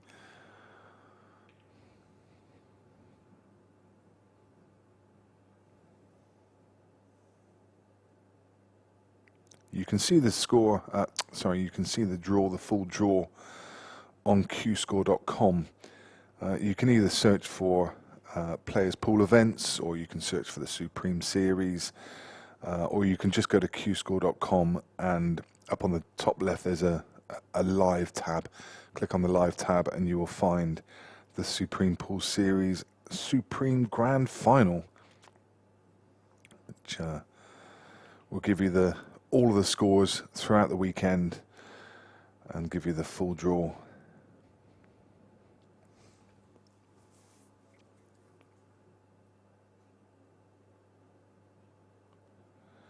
Also, you can see there which games are coming up on the TV tables. TV tables, I can tell you, are 3, 4, 11 and 16. 16 being the main arena.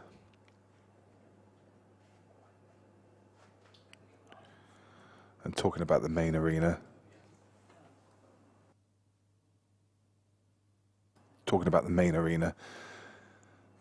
if we can get a shot of the main arena in a second, just one of the other camera angles just to see what we're talking about. There you go. You can see it's quite an intimidating place to be. You see in the background there, through the windows, you can see the main pool hall, the main pool room. There's 15 other tables in there in action. You know, you get another view of this splendid arena.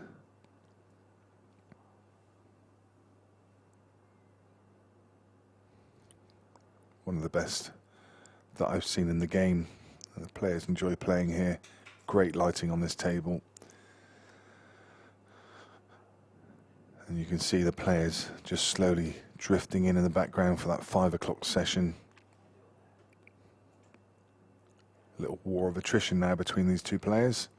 We've not seen a safety battle yet. It's taken us until, what is it, frame number 13? 12 or 13 to see our first safety battle.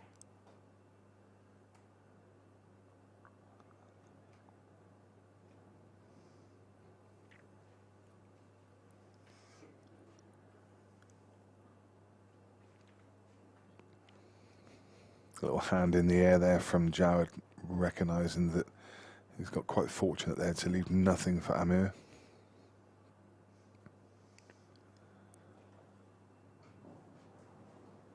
Yeah, frame 12. Jaouad really must feel he's still in this game. I don't think by any stretch of the imagination has he played his best game, but he must still feel that he's in this. If he can get to 7-5 with the break in the next, he's going to be knocking on the door. I can see one of the Tournament organisers have just come in asking for the other tables to go live, so you will be able to watch the other 5 o'clock games, which are just kicking off within the next few minutes.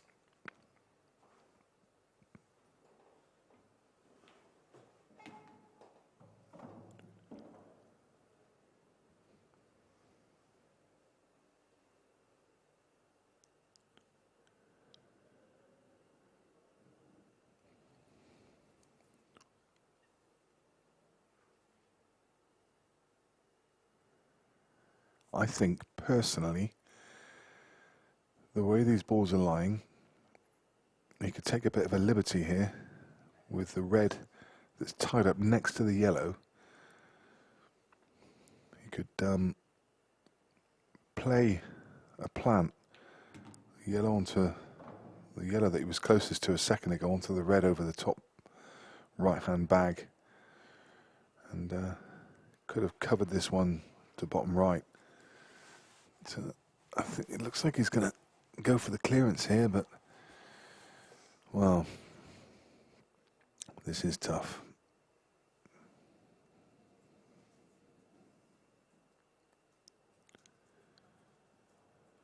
The players have shown a couple of times throughout this that they're not absolutely familiar with the tactical side of this game.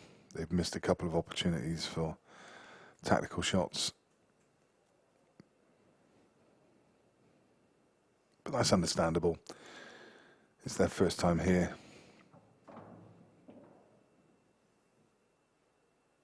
I'm not sure what he's played there. Well, I think I know what he's played. He's played to come a few inches higher and take the yellow to the middle of those 3 and develop the other one. But I don't think he's come far enough. Maybe he's just got it. He did. Hampered queuing. And can he even cut this back? Is it too thin? I think it's cuttable if you can get to the back of the cue ball, but with hampered queuing, this is really horrible. It's one of those, it's a tough shot if you can cue the back of the ball, but virtually impossible when you're playing over the red. This is so thin and so hard to judge because you're playing from on high. It's almost like the jump shots that they play in 9-ball pool. There you go. Never expected him to get that one. It was really tough. And I think he's left the gap through to the one at top right. There's a little tap on the table, almost a little. Was that an ironic sort of tap on the table that? How have you managed to leave that one safe? I don't think he has, though. I think Jaouad can get through to the one top right. Yeah.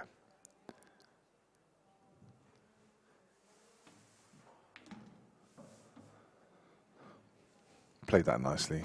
I think he put his hand in the air now, almost as an apology, but he's played that with topspin. What happens is the cue ball hits the top cushion and then it kind of skids to a halt. You can, if you ever have a ball at the top of the table, you can play a really nice kind of banana shot. If it's over the pocket, just load it up with top and say right-hand side if it's over the bottom left pocket, and then play it hard with top and left-hand side, and the cue ball is going to hit. It's going to hit the top cushion, and then the top spin's going to take. So the cue ball's going to bounce down table, then the top spin will take, and it'll banana the shot around. It's a nice little showboating shot. And that's essentially what he's done there. He's played it with a little bit extra pace and top spin. So what the cue ball's done is just hit that top cushion and then flattened out with the top spin. I think he controlled it really well, but as I say, it looked like he put his hand up in apology. But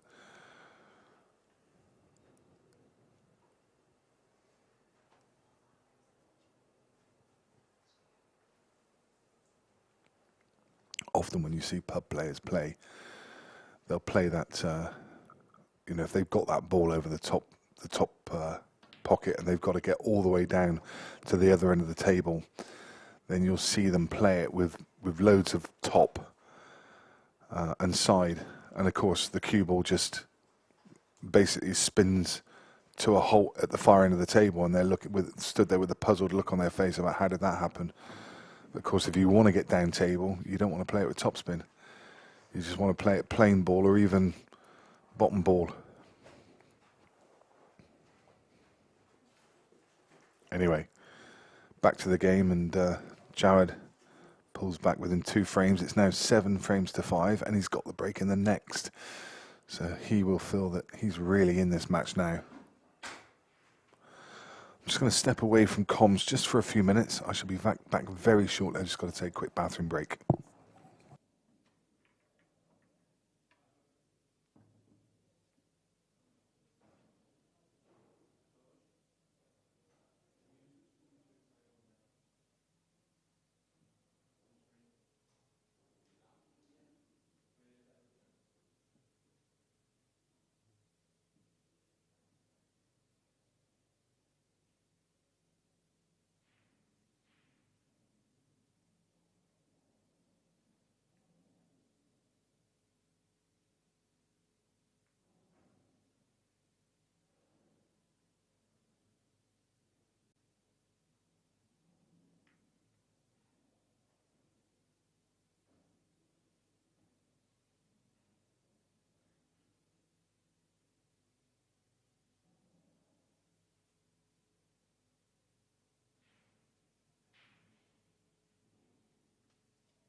Was he trying to get around the table and land on the red at the bottom?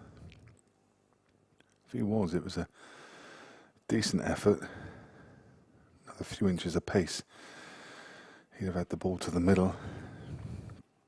As it is, this is pretty ugly now. Very thin cut to middle.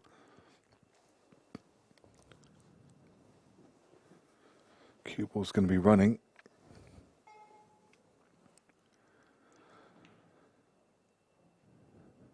Nice shot.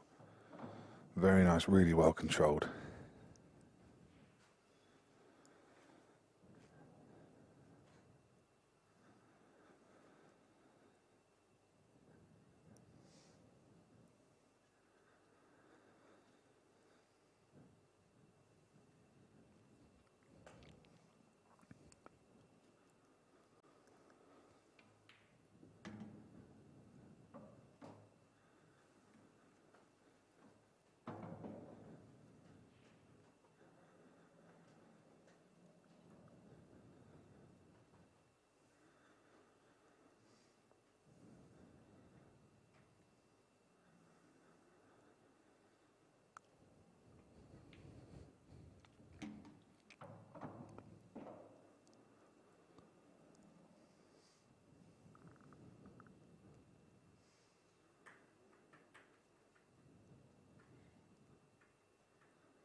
Yeah, so if you want to see the draw, it's qscore.com.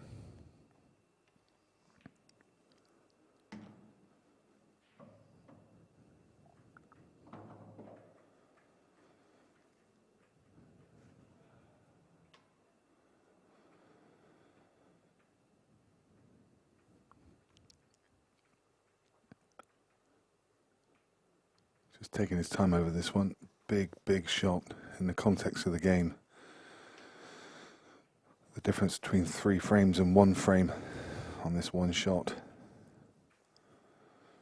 And Jaouad, if he does go on to lose this frame, will be bitterly disappointed, having had a great chance. Missing that yellow to bottom right corner.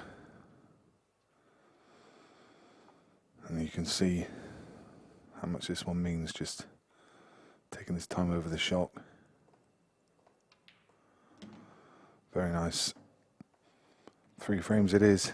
It's 8 frames to 5 in favour of Ameur Riad over Jaouad Tabit.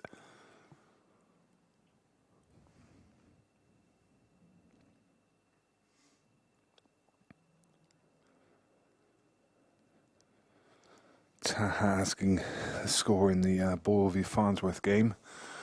I think it finished 31-29.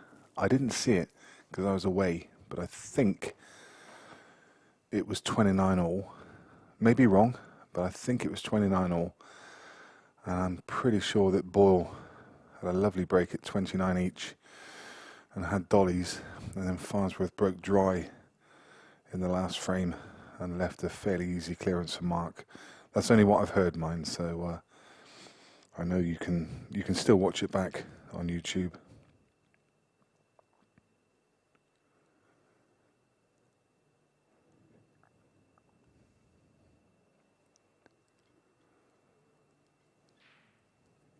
So all the other games are now starting up from that 5 o'clock session. I can tell you the early scores.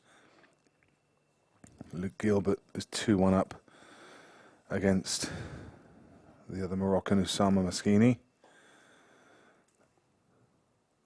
Liam Dunst has taken the opening frame against Chris Day.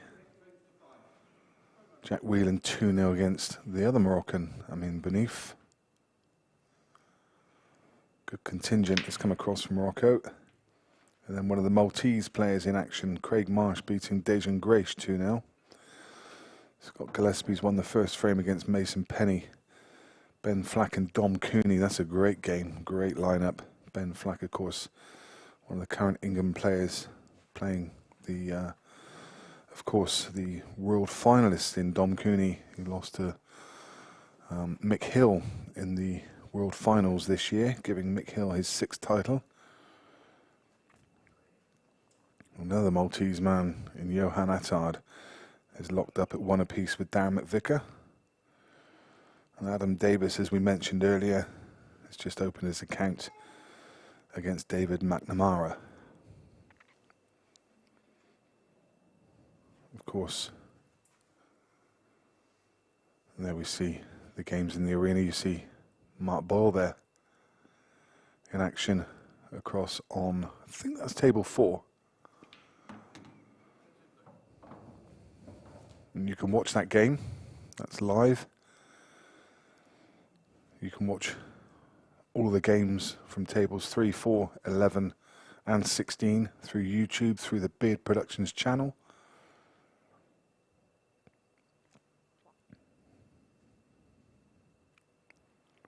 The winner of this game, Carl Boys, is awaiting.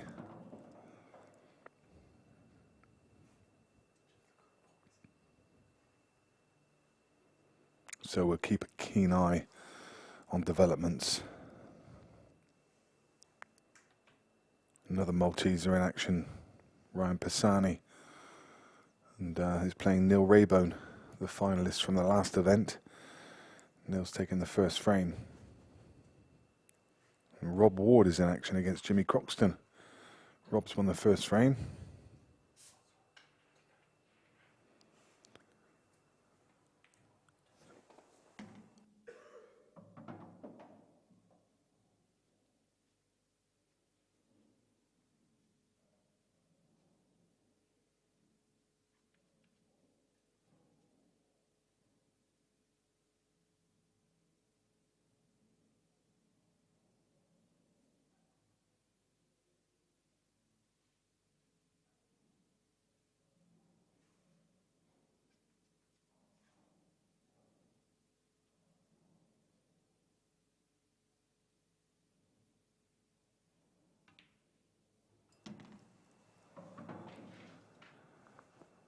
So what is the plan for this last red?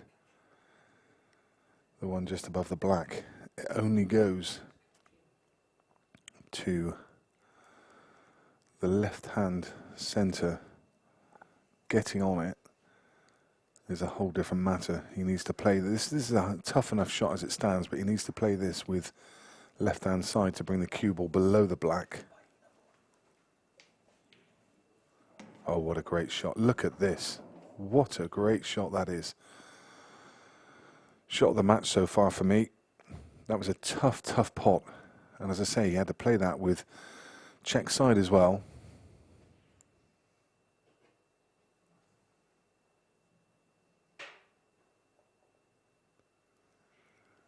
Sorry, getting my sides wrong. Had to play that with running side, should I say. Playing that with the left side.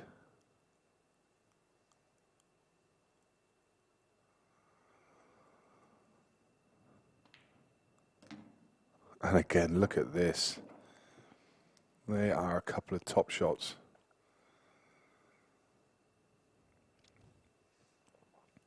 This is a high quality finish.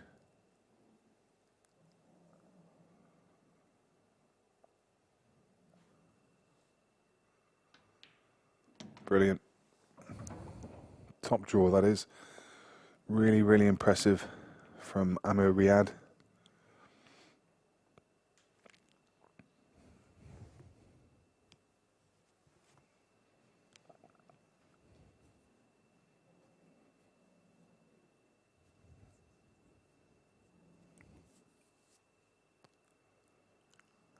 Yeah, I mean, you try those long shots when the ball's just a few inches off the rail. They're tough enough, but when you've got to play it with left-hand side to bring the cue ball below the black.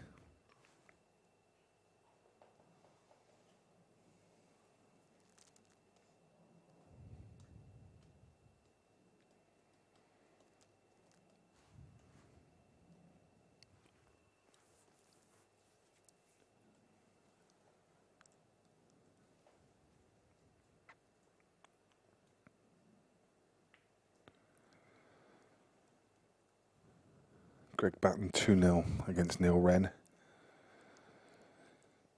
Jack Whelan 3-0 against Amin Bonif.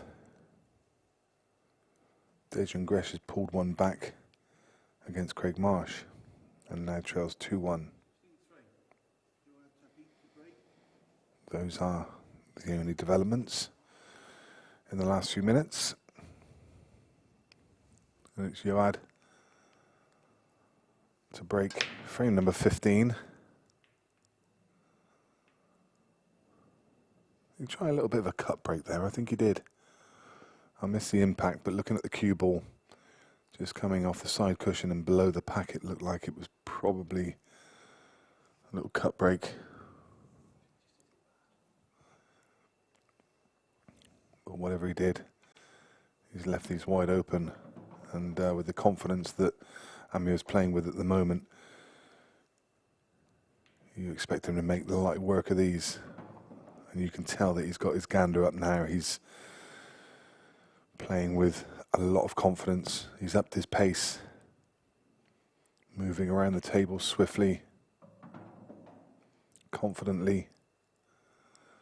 Just got into that one a touch too much. He was trying to leave the ball to middle, and he's just come across a couple of inches too far, so he's going to have to reroute. Again, just a little thin click on the yellow as he went past, which is just making this clearance all the more difficult. Again, he can reroute if he needs to. He can play the one to right centre. I think he's got an angle to drop on the other one just below the red to the same pocket. He's just looking now at what angle he wants to leave. Definitely upped his pace.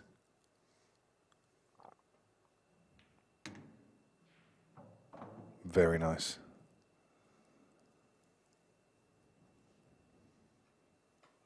Maybe just wanted to come an inch or so further down, but I think he can cheat the pocket and just play this with top left, cue ball off the side rail just to come up, just to give himself a shot on that last yellow. Anywhere around about the blue spot or just above is going to give him a shot.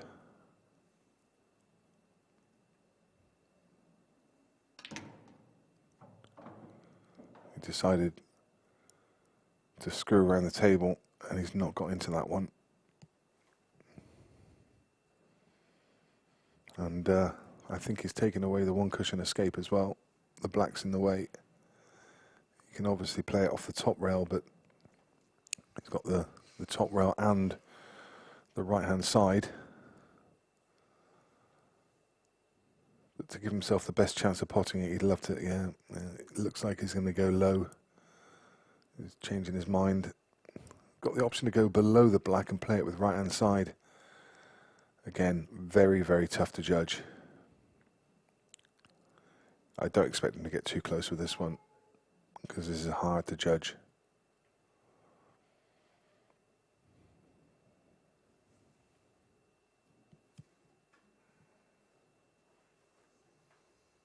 And albeit he's left this on, it's a little bit tricky with the yellow right below. Restricts him movement of the cue ball. He couldn't do much more there. And we may now see him looking for cover. Maybe move the red that's just below the right hand bag. Just push it down table, develop it, and hide the cue ball. Well, he had an attacking option. He's decided to carry on attacking. 9-5 down, maybe he feels he's got to take every opportunity.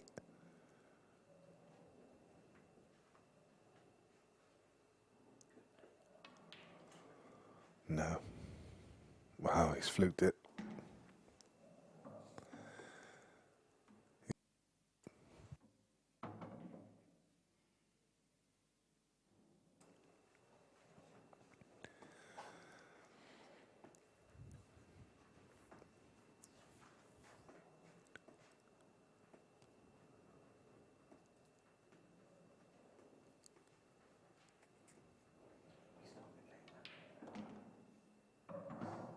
And you have to say, between the two players, I'm sure when they're playing at home, there's probably not a lot between them, but Amir has definitely settled on this main arena table much faster, and he's looked much more confident around the table.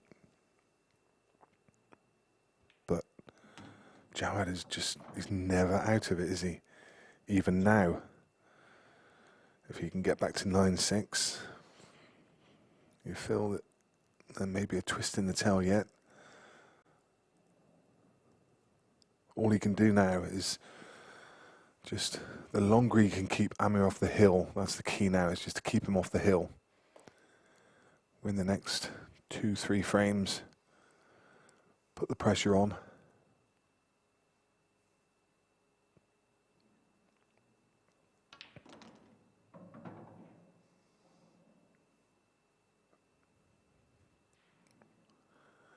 Now, is this yellow in the way? I feel the way he played that, he was trying to get just a little bit higher. I think the yellow might just be in the way. Yeah, it was, and he had to develop it, and he played it really well. Played it very nicely. Yeah, the yellow was in the way of the natural angle of the cue ball off the top and landing on the black, so he felt that he had to play it with pace and go into it. There's a nice clearance. 9-6, doing what he has to do. All he can do is hope for a chance in the next. Try and get back to 9-7. He's had a couple of chances to get back within one frame and get that pressure right back on. But not been able to take them so far. But as we approach the business end, you often wonder how the players will react when Amir start feeling the pressure. Can Jaouad free his arm a little? We're going to watch it unfold in this intriguing encounter. It's been a really good opening game. There you see Jimmy Croxton in the foreground.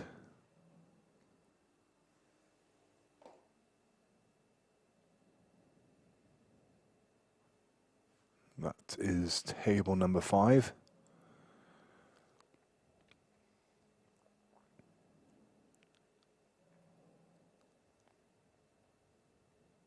And Jimmy's playing Rob Ward. There's Rob with the glove. Jimmy was 1-0 down. He's now 2-1 ahead. Just in the background you can see Mounchid Omar at the table playing Mark Boyle. Believe it or not, that's still their opening frame. They've been playing for about 25 minutes now and no score on the door yet. So that could be quite an attritional game. Could go on for a while.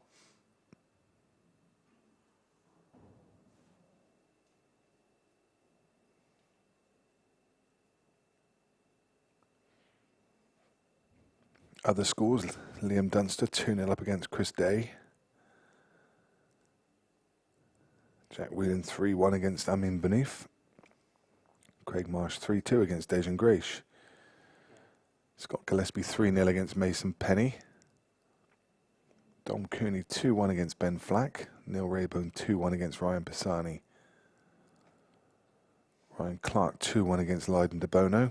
This really is an international affair this weekend, isn't it? Players from a good turnout from Malta, really good turnout. A very, very good turnout from Morocco. We've got 5 players from Morocco. And I think there's 4 from Malta. And of course we've got a smattering of Welsh and Scottish and the 2 Aussies.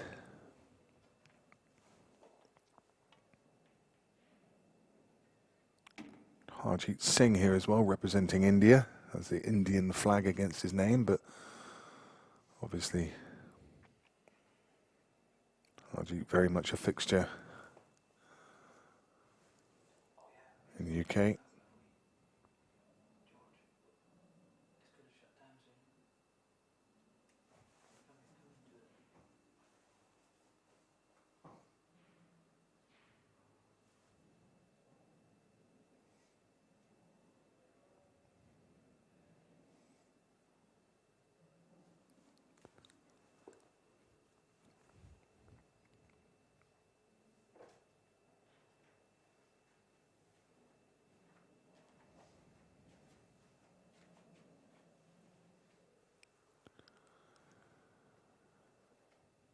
Jack asking where the Chris Melling game is. Well,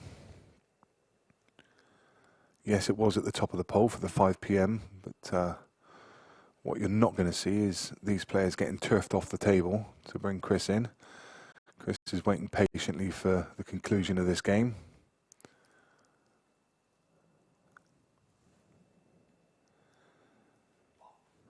You see Chris Melling and Sam Bircher after this one finishes. Obviously it's going to be a bit late.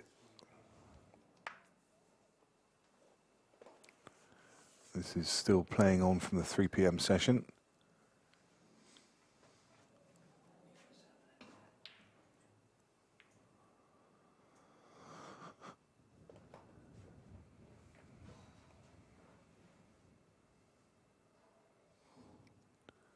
I think that yellow's just come.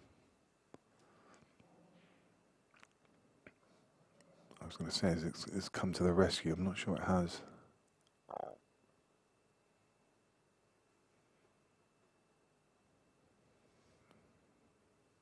Yeah, well, what I was going to say is that Jaouad would have had a clear path through to the top right-hand bag, but that yellow just came around and went in the way. But he did still have the one to middle. He's had a little flick on the yellow and it's gone a bit ugly now. Tied up his red in open play. So now that red doesn't actually go anywhere. Doesn't go to any pocket. Can't get through to the potting angle to bottom left. Doesn't go to bottom right or either of the centre bags or either of the top corners. So he's going to have to come up with a plan for that one. I think he's going to play this one rail first. Oh, it did just go. Thought he might have had to go rail first and off the back of the yellow, but you could see through. So what's his plan going to be for this red at the bottom table? He's going to have to move something unless he tries to double it. That's the only other option. I think he's forced into taking the one along the top rail now. And he's playing.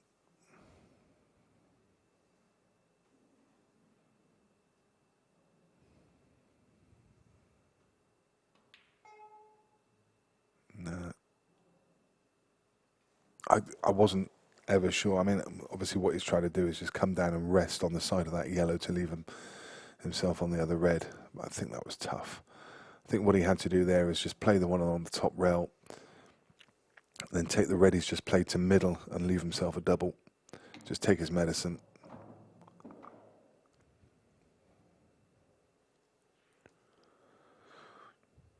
And these yellows, they look reasonably simple. It's a reasonable path from one to the next.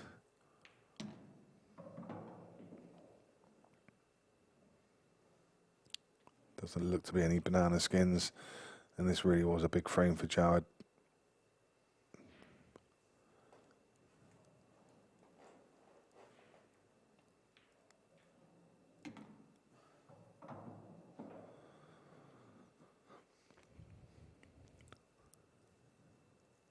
I think he has to play around the angles and come across and attack those two on the left-hand side next.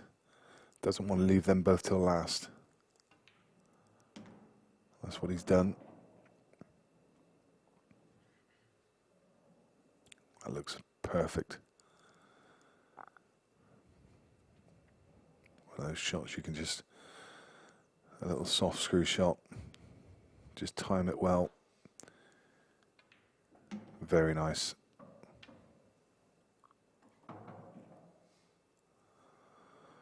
And he should be going on the hill.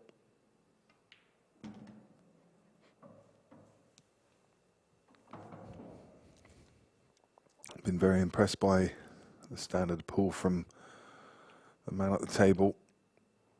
He really hasn't missed much. Given a decent opportunity, he's pounced on it.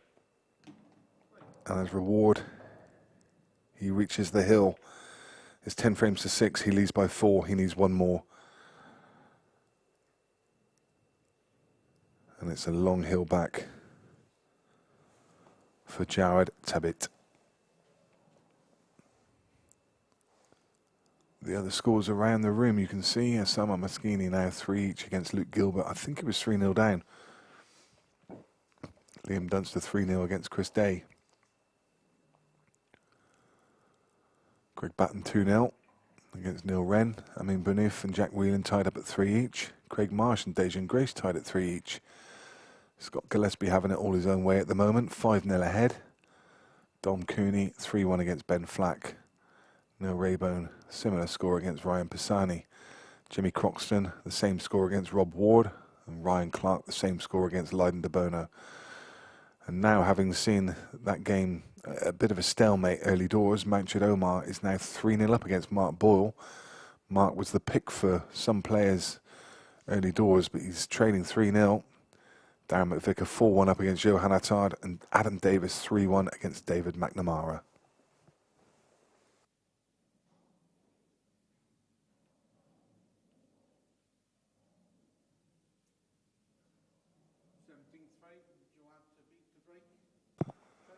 Mark Boyle and Mountchad Omar have played together in one of the previous events, and Mountchad beat Mark on that occasion. I remember Mark came off the table and had nothing but praise for the Moroccan.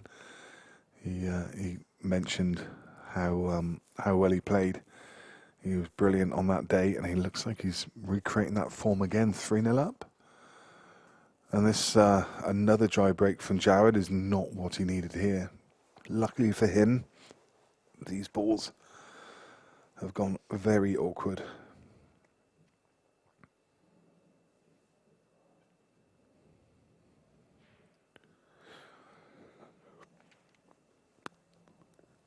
Forced into playing reds.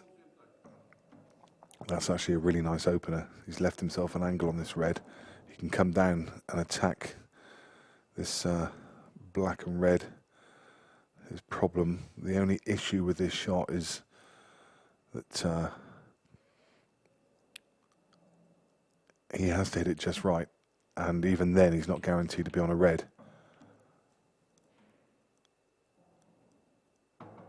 How's that come out?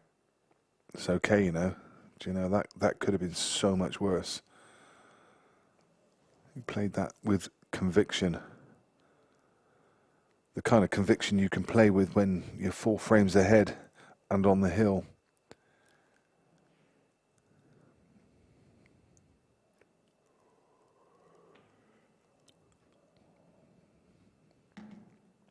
How well did he control that? That little dink shot, and you just saw the cue ball. Just a little banana shot off the red and come down for pretty good position. It's still not ideal. It's a bonus if this red goes into middle. I don't think it goes direct. I think he has to play it off the yellow. Nice. So it's all about getting on this red that's in the middle of the cluster. And there you see he's looking at that gap. So he's going to play this one to bottom corner. He's not tried to land on it there to middle because I don't think he can. He was just trying to land on the one up the rail. And I think this is okay. It looks like a big angle, but I think he can just drag this in and hold the cue ball for that gap. But it needs to be a good shot. Oh, how good is this? If he's found the gap here, that is a class. I think he's there, you know. I think he's found the gap. And if he has, that really is a classy shot. Not much of a margin of error. And so much, played it so well that he's left himself an angle to get onto the black. Just stun across for the black down the rail. Oh, he's underhit it. He's underhit it. Can he pot it off the rail? Well, you expect him to go close. Even if he doesn't get it, you think he's going to leave a hanger.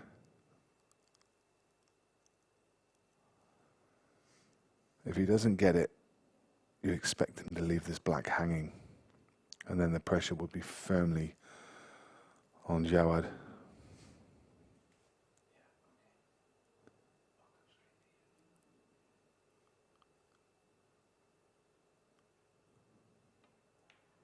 What a shot. What a top clearance and what a great game. That really is top draw stuff from the Moroccan. Good effort from both players. But it's Ameur Riad who takes the spoils, and he will go through. And Carl Boys awaits him in the next round.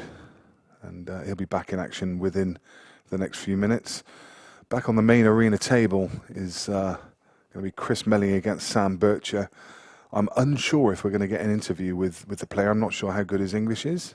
If we can get him into the interview room, we certainly will, and hear his opinion on that performance. But from my perspective, that was fantastic. That really was a top-class performance. He settled so well into that game, and well played to him. You fancy him to go deep in this event, don't you, if he can continue that form? Brilliant stuff. So from us and the main arena, we're just going to take a short break while we reset everything. And we'll be back with Chris Melling versus Sam Bircher very shortly. See you soon.